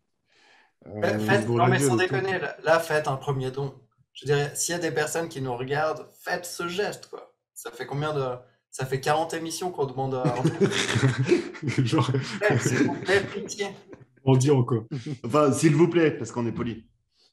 Je dis s'il vous plaît, pitié. À votre ministère. Pitié. Ouais. S'il vous plaît. Voilà, sur ce. Ouais, mettez des likes aussi, ce genre de trucs. Merci les gars d'avoir été là. Merci Louis qui fera le montage quand même, malgré qu'on t'a. Merci Louis. Pas à chaque fois. Thomas n'a plus de vêtements à se mettre, s'il vous plaît, quoi. Ah oui, c'est vrai que t'es déguisé en Bouddha, Thomas. T'as même plus d'habits, quoi. J'ai mis un peignoir parce qu'il y a un peignoir une fois dans le film. Quoi. C'est ça. Vu qu'on parle pas de Big Lebowski, il faut bien le sortir. Et sur ce, voilà, nous étions en situation critique. Nous sommes libres. Attends. Maintenant, nous sommes libres. C'est pas vrai. Nous étions en situation critique. Maintenant, nous sommes libres. Et nous verrons. Santori, machin, là. Je sais plus.